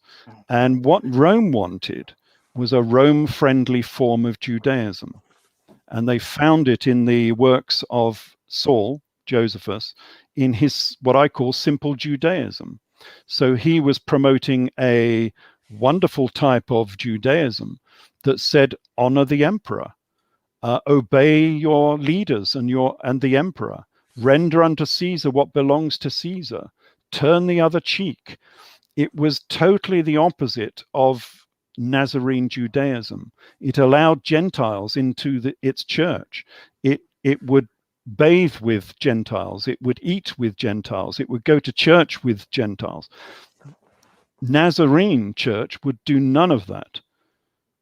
They wouldn't bathe with Gentiles. They wouldn't eat with Gentiles. There was a whole spiel about that in the Acts of the Apostles, because some were kosher and some were not kosher. What Rome wanted was this nice Rome-friendly form of Judaism that was turning the other cheek to the emperor. And that's why it got promoted. I don't believe that Christianity at this time was ever persecuted. The people who were being persecuted by the Flavian emperors were the Nazarene Jews, the church of Jesus and James. It was not the church of Saul and Josephus that was being persecuted. Okay, so there's a huge problem with that, because Emperor Domitian persecuted the Christians in the 90s CE and he persecuted the rabbinical Jews and the Torah Orthodox Jews. Now, yeah, but that's 10 years later. Now, Paul was preaching that he was preaching something that was a bit contrary to what Josephus was doing. Paul, although yes, I do admit he was pro-Roman, not as pro-Roman as Josephus was, I don't think, but pro-Roman. Paul is promoting that Jesus is the Messiah. He's the guy. He's the Christ. Josephus is Vespasian as the Messiah. That's not the same thing. They have contrary beliefs. Paul wants to convince the Jews that Jesus they misinterpreted Jesus, that in reality he was pro-Roman, or he became pro-Roman at the very least after he died in some sort of strange heavenly epitome. But he's not preaching. Yeah, but that changed after the Jewish revolt. He was only promoting Vespasian as being the new Messiah after the Jewish revolt. So he now had a new master, as it were. And that's why he gave the star prophecy to Vespasian. But explain why Acts never says it. Acts. Yep. But who did the star prophecy belong to? Who was born under the Eastern Star? The star prophecy belonged to Jesus. That's what he was promoting initially. But then he gave the star prophecy to Vespasian because it was quite obvious that Vespasian was the victor, because he had just defeated. We're originally told that it was Simon Bar-Gora who was trying to seize that prophecy, not Jesus. Well, maybe he was. I dare say there was a lot of people that were trying to seize it. So because of that fact, that nullifies it. You can't use a star prophecy to prove Jesus was one of the people trying to lead the war against the Romans, or was the leader of the war against the Romans. That's not evidence. I wasn't saying it was evidence. We're talking about a different subject here. We're talking about what Saul Josephus was doing. He was promoting Jesus beforehand because he was the rebel who was going to take over Rome. Why didn't Josephus talk about it? Why is it that Paul is because Rome? Paul and book in Acts was written long after Paul died. Never says anything about Vespasian being the original Messiah in Paul's lifetime, and then, or the other way around, it was first Jesus and then he switched over to Vespasian. We're never told that anywhere. Because Rome was the victor. Saul Josephus, after the Jewish revolt, was working for Rome. Everything he wrote the Romans had to go through modifying Judaism with Yohanan ben Zakkai, creating rabbinical Judaism, trying to create some sort of trying to wiggle their way into saying that Vespasian is Messiah, probably using the book of Isaiah as evidence to make a case for this, because Cyrus was considered a Messiah by the authors, I should say, of Isaiah. So they're trying to promote that a foreigner could be the Messiah, because you read the Dead Sea Scrolls, a foreigner cannot be the Messiah. You still haven't addressed why, but the Dead Sea Scrolls are very, very clear that someone not born a Jew by blood, not so you can't. A convert can't lead them. Who says it's by blood? The kings of Edessa were Jews. They were Nazarene Jews. You couldn't get much more Jewish than that. Jojo Freelancer wants to ask Ralph if the Mar Thoma Church is related to this Edessa theory. Possibly. I don't write much about that particular church, so no, I can't give a yes or no on that. All right. Somebody asked, what to deal with the star prophecy? Wouldn't a lot of people be born under a star? Yeah. I do want to mention before anyone responds to that, there was before Jesus, there was a poet who wrote about a star signifying the birth of Mithridates IV, which is interesting. So I don't know if they ripped from that or if they just That's my problem. That's an example of why I was having a problem with it earlier. Go ahead. Yeah, well, the star prophecy, I think, comes about because this was a big thing in Judea at the time. You know, the star prophecy said that the next king of Rome, we're not talking Judea, the next king of Rome would be a king from the east, a star from the east. That's why the a lot of people said that the star prophecy belonged to Jesus, and that's why Vespasian took it, because he said, I was in the east, and therefore I was the star in the east. But the star prophecy, as far as I'm concerned, comes from the precession of the equinox. So there was a big event in the heavens above in the beginning of the 1st century AD, and that was the change from Aries into Pisces. So the constellations change every 2,000 years, and in AD 10, Aries turned into Pisces. That's why Jesus was born as a Lamb of God, but became a fisher of men. He went from Aries to Pisces. And so he was the first of the fisher kings, the Arthurian fisher kings. This is where the Arthurian story comes back into this again. And what's not known by many people is the central symbol of Nazarene Judaism was the zodiac. And that's why when you go around the ancient synagogues of Judea and Syria, what you will find, the biggest thing in the whole of the synagogue is a mosaic of a zodiac.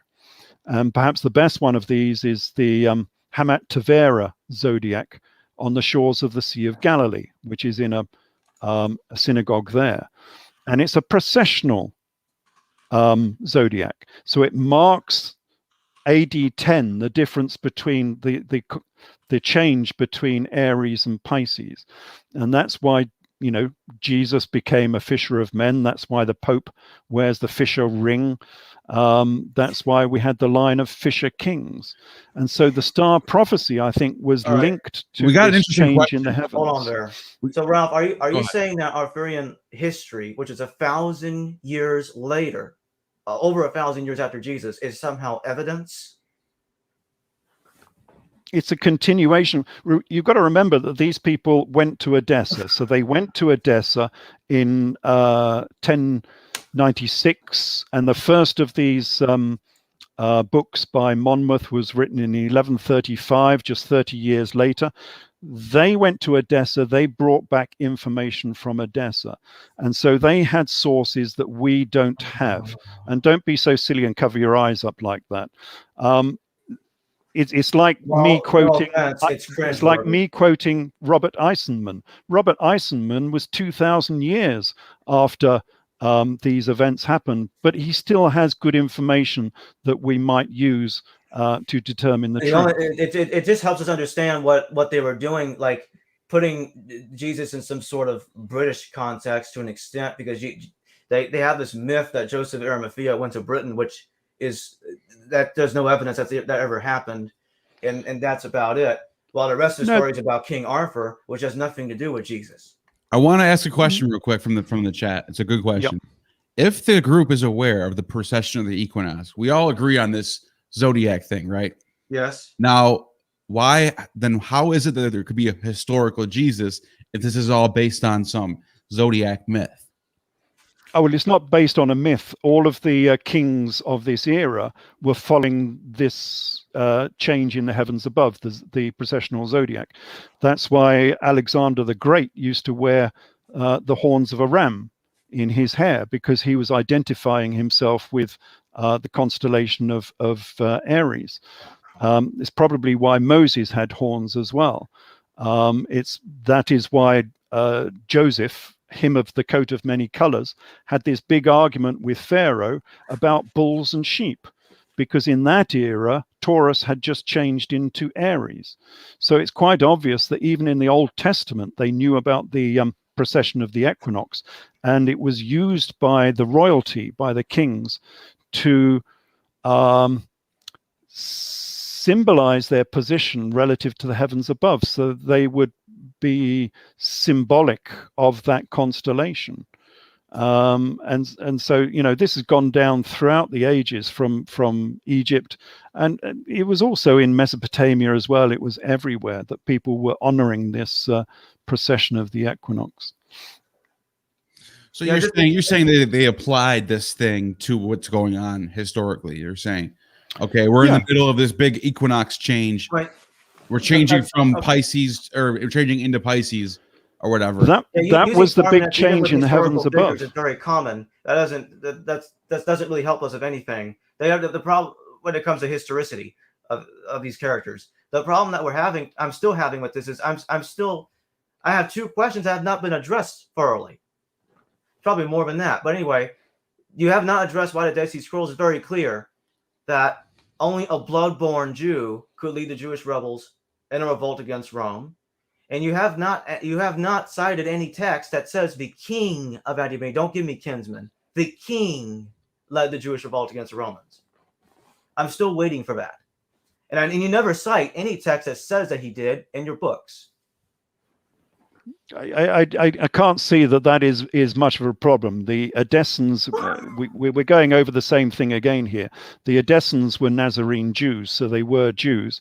And do kings always get cited? I mean, if you look at the if you look at the reports back from the Second World War, you tend to get reports of generals. You don't get reports about the king. I mean, it's not the King of England that's fighting Germany. It's the generals. It's Churchill. It's not the King of England that's fighting. But Churchill declared war on Germany. Big difference. We're never told Monobazos declared war on Rome. Where is that? Oh, everything that you're still not citing any evidence. That's an equivocation fallacy. That is not an example. That's an equivocation fallacy. We're still not told that the idea when he led the revolt against Rome. Well, yes, it is true that they were Jews. They were Hellenistic Jews. They were Hellenists. Ananias, who was over there preaching anti-circumcision, why would they allow that? Why would they allow that if they're hardcore rebels leading to Sicarii?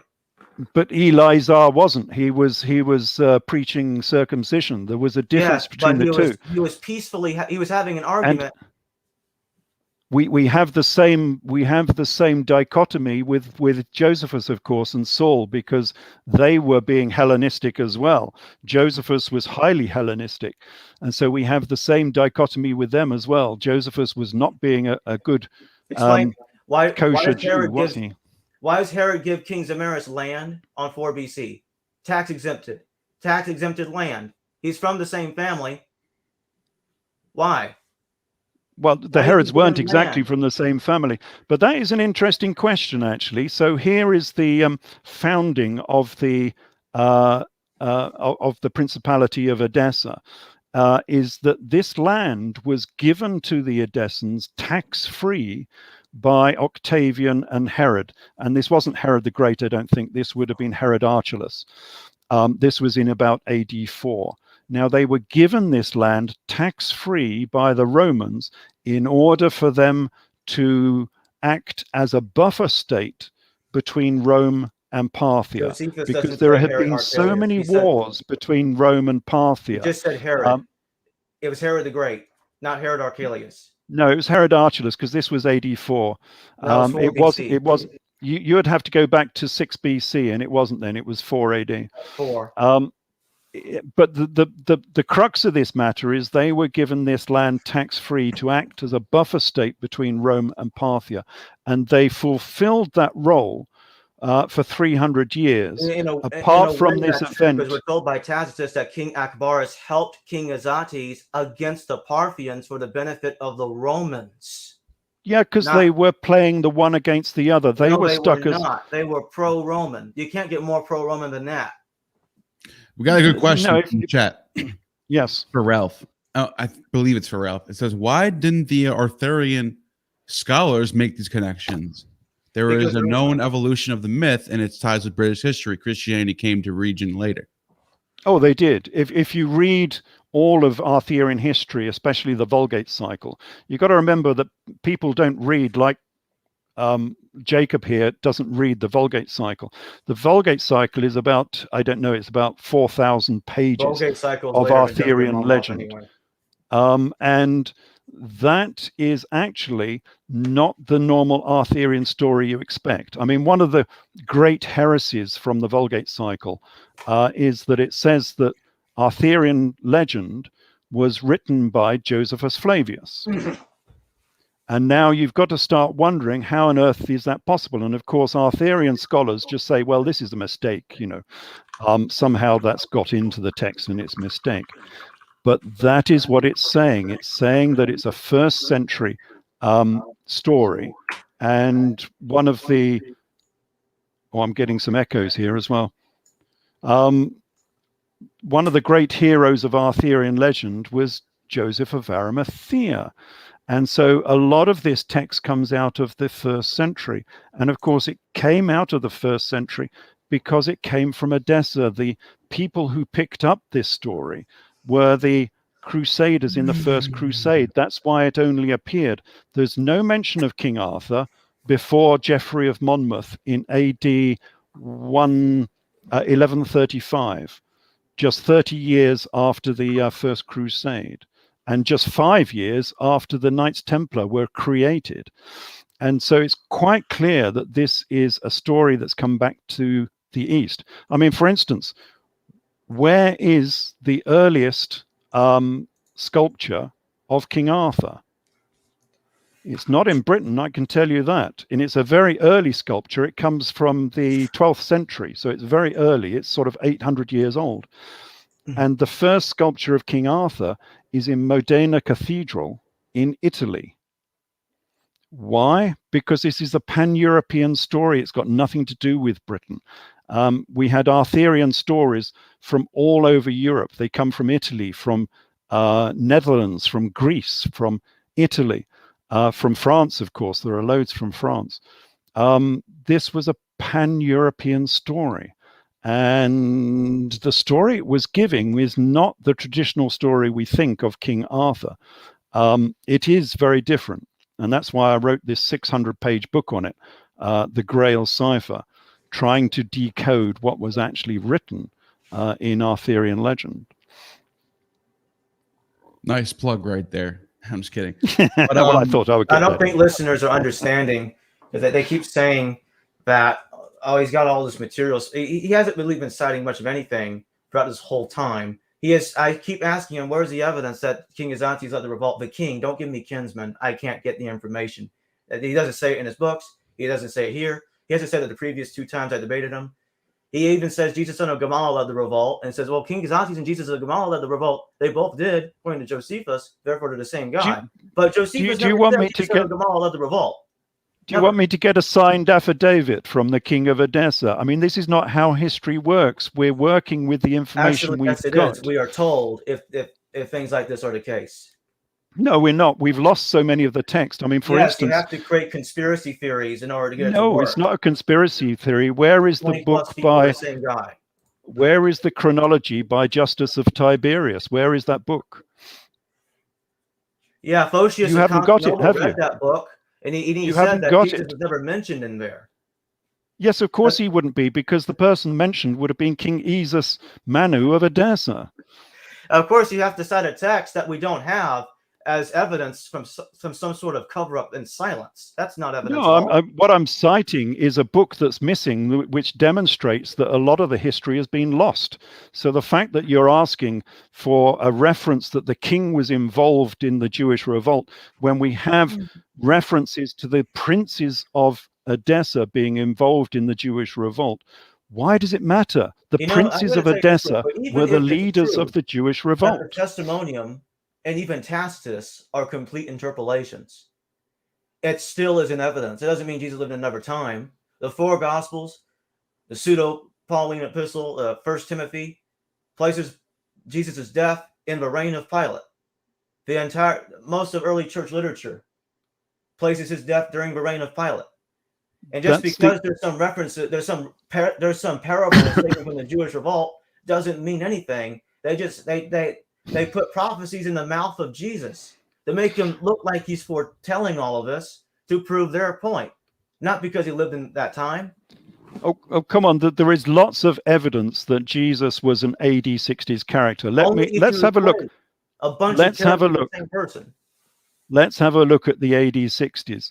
Now, Jesus, of course, he mentions, of course, that Jerusalem will be girded around by a wall and a trench, and not one stone will be laid upon the other. You're familiar with that quote? Yes. That's Jesus talking about the Jewish revolt in the late AD 60s, AD 70.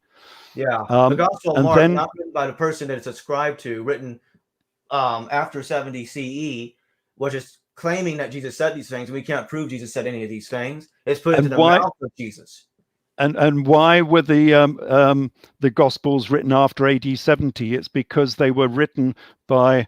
It's because they're twisting the teachings of Jesus to support a Hellenistic point of view. No, they were only written after AD 70 because that's when these events happened. They couldn't write them before. It's like saying in January of 1990, Bob was arrested by the police because he wrote a letter to John confessing that he murdered John, but he doesn't write a gospel telling you how long he killed him. So okay. It doesn't describe that. It doesn't tell you. It doesn't say which weapon he used. So the police officer says to the court judge, "Hey, Bob gave a full written account 13 months later." We know where you're going with this. The murder happened 13 months later because the epistle didn't describe. Let me jump in real quick. I got a good question from the chat. Yep. Very, very good question, actually. It says from Joel Pearson, I thought the crown of thorns was seen as textual corruption of crown of laurel leaves. Wouldn't that eliminate the parallel? No, because the Edessan kings wore a crown of thorns. The traditional crown of Edessa was a crown of thorns. So when he was crucified, of course, he would be wearing a crown of thorns because they were mocking him for being a king of Edessa. And he would have worn a purple cloak because his whole goal in this Jewish revolt was to take over the throne of Rome. You've got to remember the throne of Rome was empty at the time. Simon Bar-Gora wore the purple cloak, not Jesus. Simon Bar-Gora was arrested by the Romans on 70 and paraded in the streets of Rome before he was executed on the same year. And Jesus was crucified while wearing a purple cloak. No, you're assuming that because you conflate the unnamed crucified guy and this King Izati's guy and the gospel account, and then you say that the Gospels confirmed what Josephus won't tell us, and you say that Josephus confirmed what the Gospels don't tell us. That's circular. No, you're completely wrong. Hold on. No, that's circular. It's like saying, Ralph, are you saying that in the Gospels it says that Jesus had a purple cloak on? Yes, it's in the Gospels. Yes, of course. Okay. And therefore, somehow we must assume Josephus was talking about the same thing about telling us. No, that's after conflating a bunch of people in the same guy to get there. Can you just calm down a little bit? We're not talking about that at present. We're talking about the reason why I sound like this because it's absurd. It's not absurd. It would never. No scholar in the world would buy this. No, not one. It says, John 19:2, the soldiers plaited a crown of thorns and put it on his head, and they put on him a purple robe, a purple cloak. Nothing. So, if anything, hold on a second. You said that didn't happen. Well, let him finish. Let him finish. Story of Simon Bar-Gora to Jesus. Jacob, just let him finish. Where are you going? Where are you going with this? Okay? It says that in the gospel. Now, what are you saying with that? Go ahead. Yeah. Well, this is putting the political aspects of this particular story. Why was he crucified while wearing a crown of thorns? Why was he crucified while wearing a purple cloak? If you put this story into the AD 70s and the Jewish revolt, it's pretty obvious. This final battle between Vespasian and King Izas of Adiabeni Edessa was the final aspect of the year of 4 emperors. So there had been big battles for the throne of Rome. 4 emperors had come and gone. And this was actually the final battle in that year of 4 emperors. So it was actually a year of 5 emperors. And the final battle was Vespasian versus the king of Edessa. And whoever won that particular battle was going to be the next emperor of Rome. That's why he was crucified while wearing a purple cloak, because it signified the emperor of Rome. Hold on a second. Go ahead, Jacob. You're assuming the gospel account is accurate after conflating a bunch of characters together. Now, let me ask you this question. Do you assume that they're the same person because they're similar? They're all independent. They're all similar to the gospel of Jesus in some ways. So you assume they're the same person because the Gospels parallel them all. That right? The unnamed crucified guy, crucified with 2 guys sounds like the Gospels. Jesus on Zacchaeus, the Galilean fisherman, sounds like the Gospels. And because of that, you assume they're the same as each other because the gospel of Jesus sounds like both of them at the same time. Right or wrong? We have two stories. We have a historical story and we have a gospel story with fairy dust upon it. What we do is we look at the characters and the events and we compare the two. I'm not talking about the fairy dust and the miracle. Hold on, one at a time. Ralph, go ahead. We see how many similarities there are between these two accounts to see whether they might be part of the same story. That's why going back to whether this is an AD 60s story or whether it's an AD 30s story, Jesus talks about the death of Zacharias Barachias, who was killed between the temple and the altar. Now we know when that happened because Josephus Flavius tells us, and this happened in the AD 60s when Zacharias was killed in the middle of the temple, and he fell down dead, and they mocked him, saying, "You have your verdict." That was the same event, but the trouble is, one was Jesus talking about the death of Zacharias, and the other is Josephus saying it happened in the late AD 60s. He was a leader of the Jewish revolt. Now I gotta ask you this though. You said, okay, so Nero dies, Galba takes over, then he dies, Otho, Yep. then Vitellius, then Vespasian. That's the year of 4 emperors. Where are you saying is a 5th emperor? What does this have to go? You have to explain that. You can't just go unchecked. The fifth contender was the kings of Adiabeni. That's what this war in Judea was all about. It was nothing to do with the throne of Judea. He didn't want to become the new king of the Jews. What the kings of Adiabeni, Edessa, wanted to do is to take over the throne of Rome. And so they were fighting Vespasian in Judea. And if they could have defeated Vespasian, he could have marched on Rome and become the next emperor. The same as the other contenders, the same as Vitellius, the same as Otho. I would like to respond. It was just another battle in that year of 4 emperors, or that year of 5 emperors. Okay, real quick for Jacob before you say that. So you're saying there was a contender, not necessarily a 5th emperor. There was just a contender. So there really was. Well, he was a kid. Well, he might have actually claimed it. Sure. But yes, this would have been. Some of the listeners are not understanding. Go ahead, Jacob. You respond. That Ralph, he's not finding a character similar to Jesus. He's not. He's not finding a character that's wearing a purple cloak trying to contend for the throne of Rome. He only finds him by claiming several people are the same person, and based on some parallelomania with the Gospels. Somehow they're all the same person. He uses the gospel to figure out when Josephus is telling us who is who in a pseudonym form, which is circular. The other thing is Zacharias, the death of Zacharias. That was a prophecy. That was probably a prophecy attributed to Jesus. Jesus they're putting words in Jesus' mouth, having foreknowledge of these events. That doesn't prove anything. Yeah, but these are similarities. Let me ask you this. There's an Arthurian legend. In Arthurian legend, there's a story in there about Merlin being alive during the time of Julius Caesar, and then Merlin being alive again during the time of King Arthur in the 5th or 6th century. Now, does that mean Julius Caesar lived in the 5th century? No. It doesn't mean that. Or vice versa, that Merlin lived in his time. Which is why not how history's done. Which is why we have to compare everything in these 2 different stories to see how many similarities there are. And there happen to be not just 1, not just 2, but dozens and dozens of similarities between the 2. And after a while, you have to ask yourself, are they the same story? I mean, for instance, we've just looked at Zacharias. Well, Jesus does the same with Zizit ben Hakasith. He not mocks him in exactly the same fashion as the Talmud does. So the Talmud says Ben Zizit Hakasith was so called because of his tassels, which used to trail on the cushions. And others say he derived his name from the fact that his seat was among those of the nobility of Rome. Okay, that's the Talmud.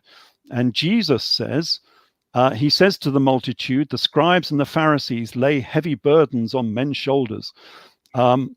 these people enlarged their phylacteries and lengthened their tassels on their garments, and they loved their uppermost rooms at the feasts and the chief seats in the synagogues.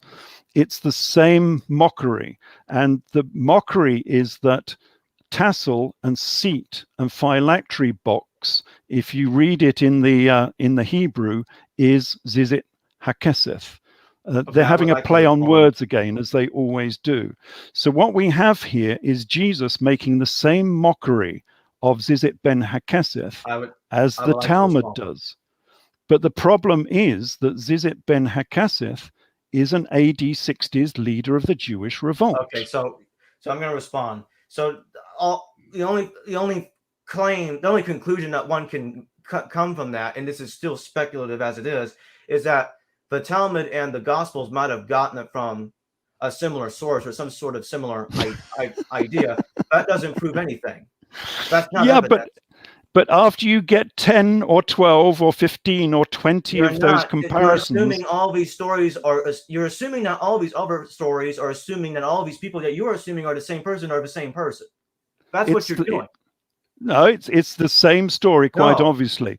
Now, the thing is, was that copied later, or is it much easier to say that the Gospels could only write about this after AD 70 because that's when these events happened? It's like it happened saying in the Julius AD Caesar 70s. actually lived in the 5th century because Arthurian legend claims that Merlin was alive in his time. It's not just one example. We have dozens of examples that prove that this is an AD 60 story. No, you're denying that you're denying that you're only getting those examples from conflating multiple characters together and claiming they're pseudonyms of the same person.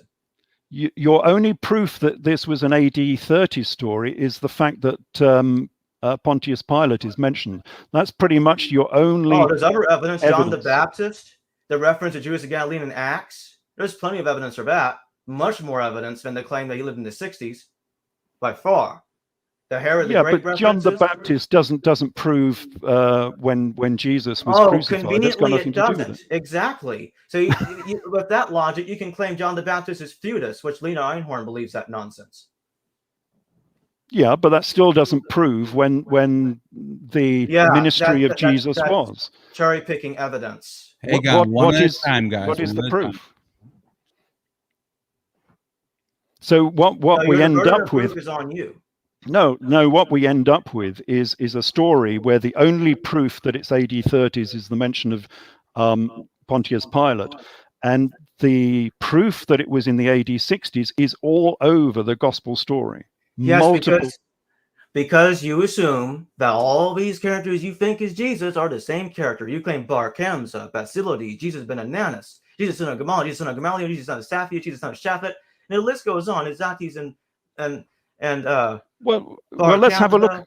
Let's have a look at Bar Kamsa then. What is the Bar Kamsa story?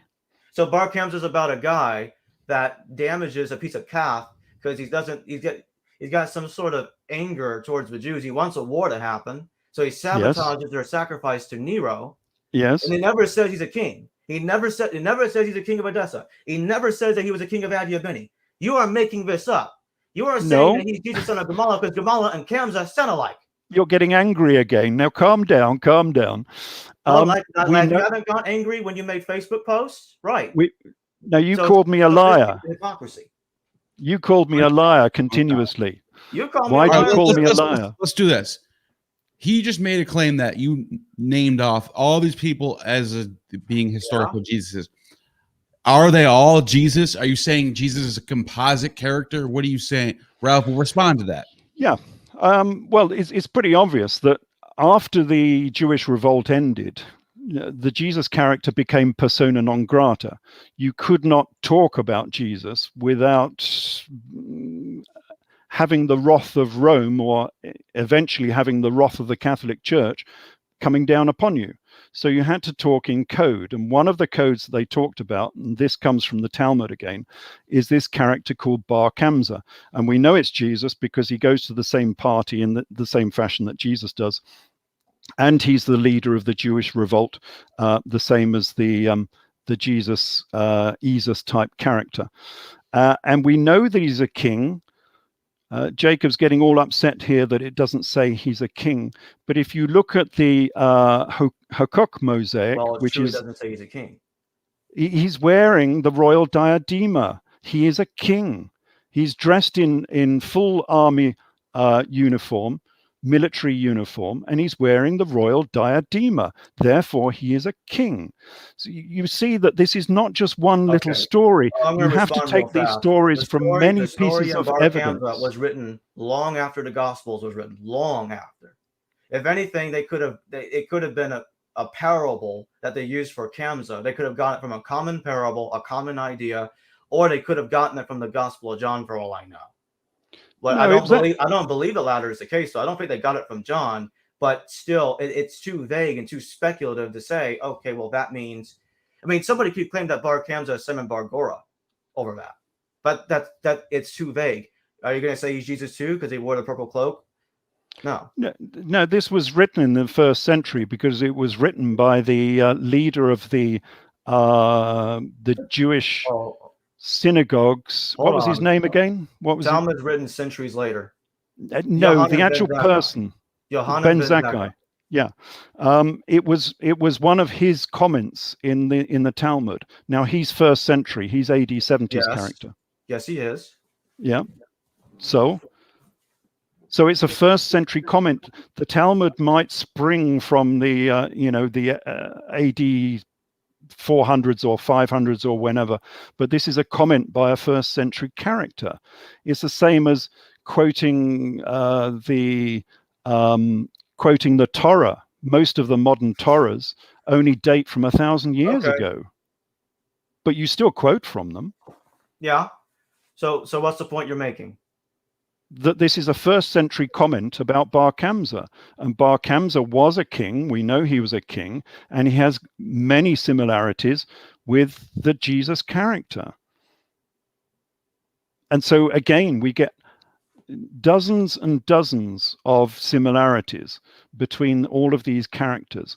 And yeah, there is no signed affidavit saying that, the kings of Edessa are indeed, the Jesus character, but there is so much evidence pointing in that direction. You have to ask yourself, have we proven this case, that there is so much evidence pointing in this direction that we have to conclude that Jesus was a king of Edessa? I think the predominance of the information we have proves that. No. You might not, but that doesn't mean that I'm completely and utterly wrong. That means we have a different interpretation. I think my interpretation is correct. You conflate a bunch of characters. You assume they're different pseudonyms of the same character. Justice, Jesus, son of Gamala, King Izas, it's on and on and on.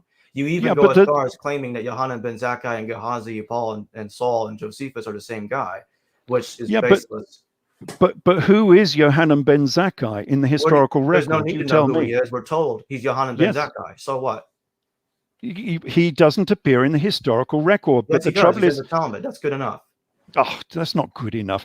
The trouble is when he surrenders to Vespasian, he surrenders in exactly the same fashion as Saul Josephus does. Josephus Flavius. Okay. Well, explain this to me. Yohanan ben Zakkai is in Jerusalem. Okay. He gets helped by some guy called Abba Sikra, strange name because it means father of the Sicarii. He helps Yohanan get out of there. It's like, okay, so I'm going to put you in a coffin so that way we can fake your death so you can get out of Jerusalem. Josephus was outside of Jerusalem on 70 CE. He wasn't in there when the siege of Jerusalem was going on, which means they're not the same character. This is like the simplest way of demonstrating they're not the same character besides the fact they have a different name. Well, it depends when Josephus, whether he went into Jerusalem before he came out of Jerusalem. He's not going to tell you that. But Ralph, you have to admit there are distinct similarities, aren't there, between the surrender? Earlier, I'm frustrated because you're equating all these characters as pseudonyms of the same character. You claim there's a lot of evidence for it, but you're not addressing the fact they have different death dates. You commit an equivocation fallacy by throwing Osama bin Laden in there to try to somehow prove it. But Osama bin Laden doesn't have a bunch of pseudonyms like that died 20 different times. It's consistently talking about the same person dying multiple times. There's different contradicting reports about the same individual. We don't have that in Josephus. He's distinguishing these characters like, Jesus son of Gamala. He's the son of Gamala. Jesus son of Sapphires, Jesus son of Sapphires. These are different fathers. They're not the same person. So you're going to say the father is multiple different people too? That's my problem with this. What you don't know if that name, Jesus of Gamala, is the exact name you're working with. Jesus of Gamala, the Edessan kings were called Kama, was their title, was called Kama. But Is that Kama means Jesus? the black in Syriac. Gamal doesn't come from that. It's if anything, it could be a nickname for Gamaliel, the leader of the Sanhedrin, who had a son called Jesus as well. But in Aramaic, don't die on different dates. But in Aramaic, Gamala and Kamala are the same word. No so linguist he could would agree with you. Well, they are, because camel is a camel spelt with a K and spelt with a G as well. They're not going to agree with you that the same. Okama, the Syriac, and Gamaliel are somehow related. They're not going to agree. Well, I don't care if they don't agree. There is a great similarity between Jesus of Gamala and Jesus of Kama, who was the king of Edessa. And there was huge similarities between this Jesus of Gamala character and the biblical Jesus. I mean, you've got to remember from the Talmud and from the works of Robert Eisenman, Jesus of Gamala married Mary Magdalene. Can I ask you this, Ralph? We got a question from the chat. It's a good question. Sure. Since we all know you think Josephus and Saul are the same person, do you think that as Josephus actually wrote those epistles, the ones that are credited to Saul? Oh yes, if he was Saul, then he would have written the epistles when he was at a young age. And this is one of the criticisms I always get about this conflation with Saul and Josephus, is that he's too young. So Josephus was only born in AD 37, and they say, well, so he can't be Saul, he can't be going on these evangelical tours in AD 52. But hold on a minute, in AD 52, he was 15 years old. And within Judaism, he would have had his bar mitzvah age 13 or 14, and he was a man.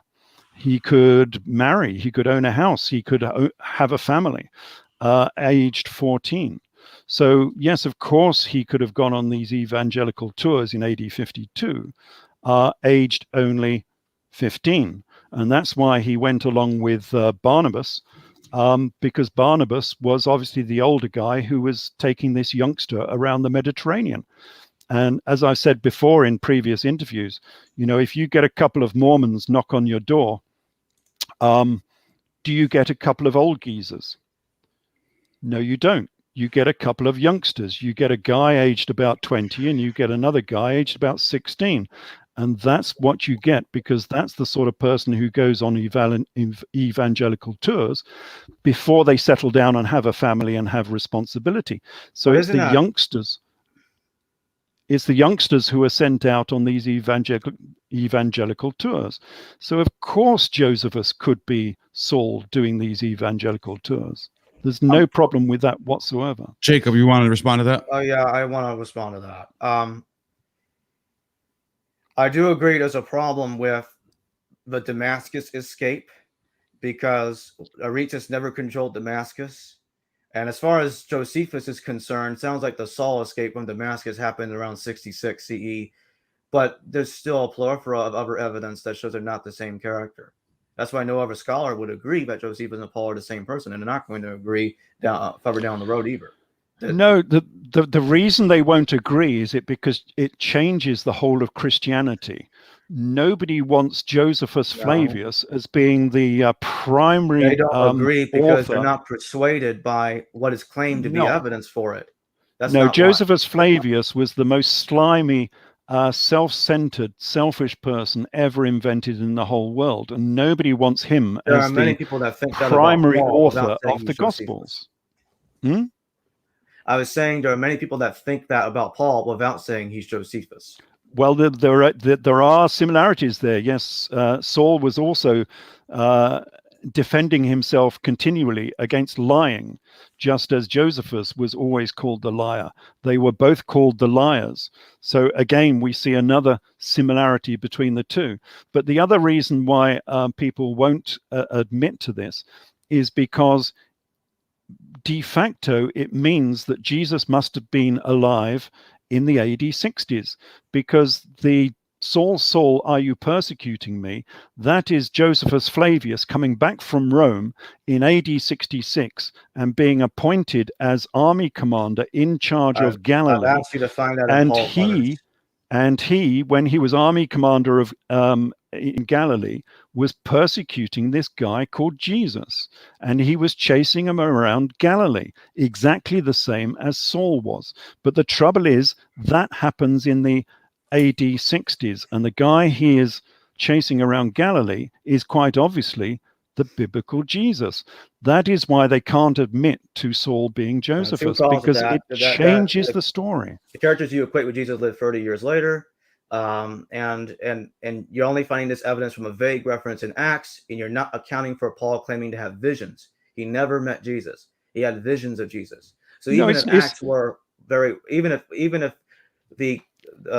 the conception that Acts is unreliable, which many do hold that position, although there are many other historians that think Acts is very reliable.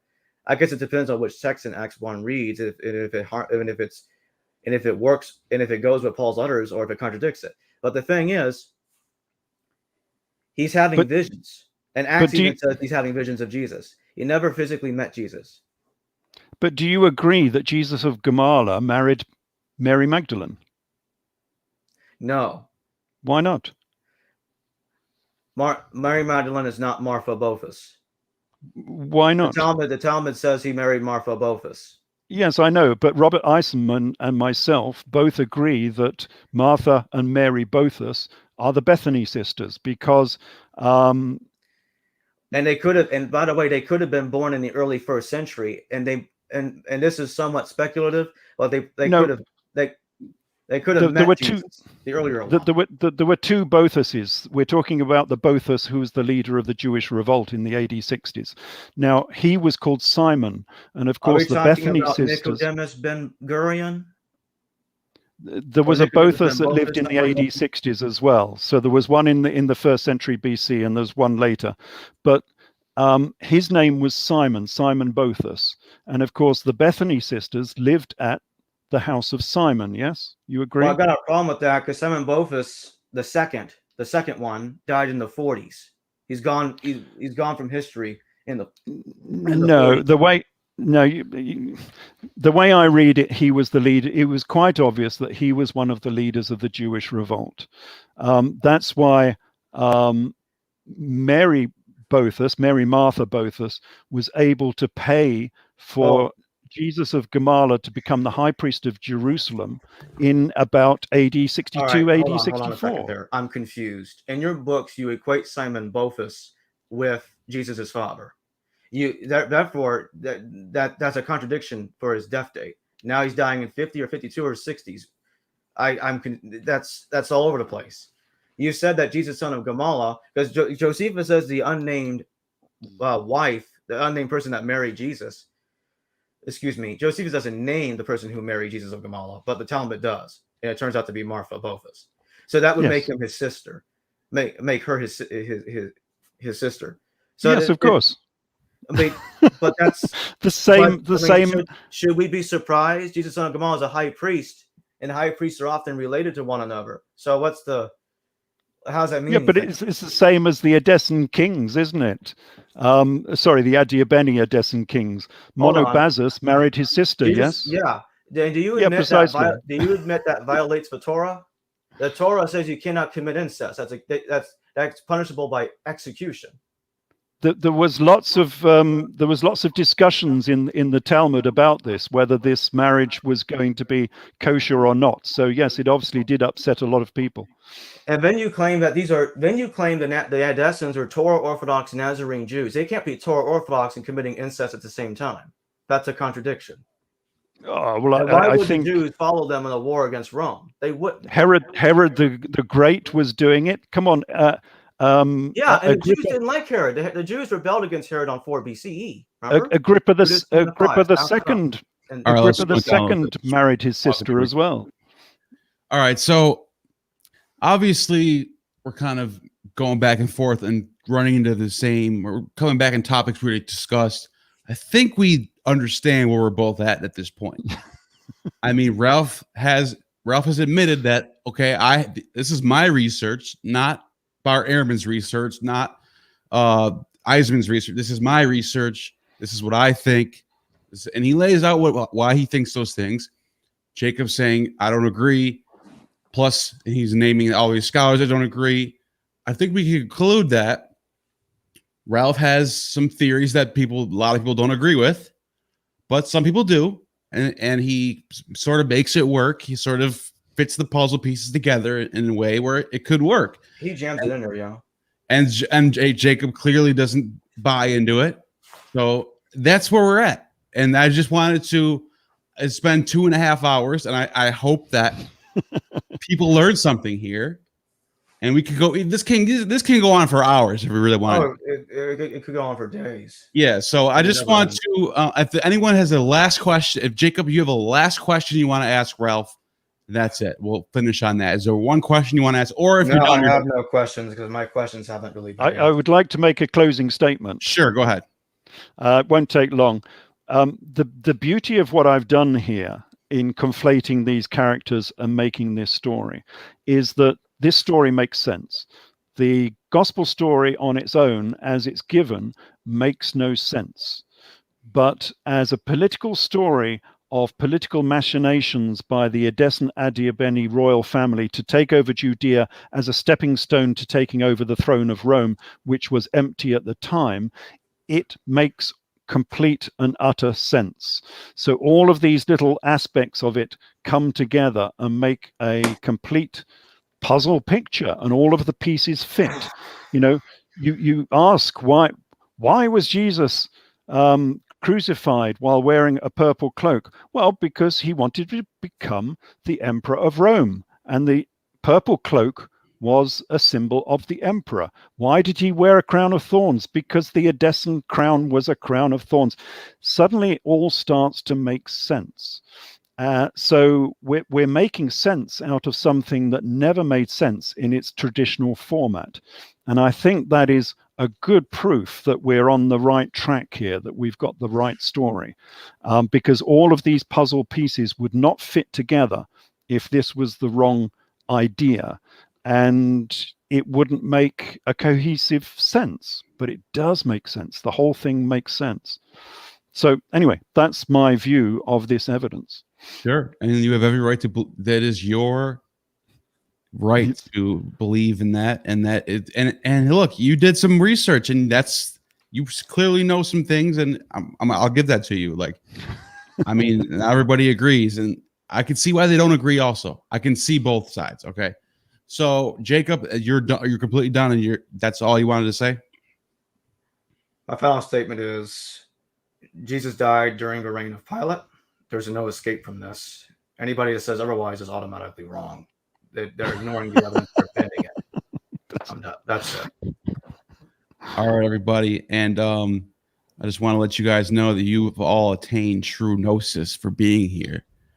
And I'm going to play the intro again just for something as an outro. But I'll see you all later.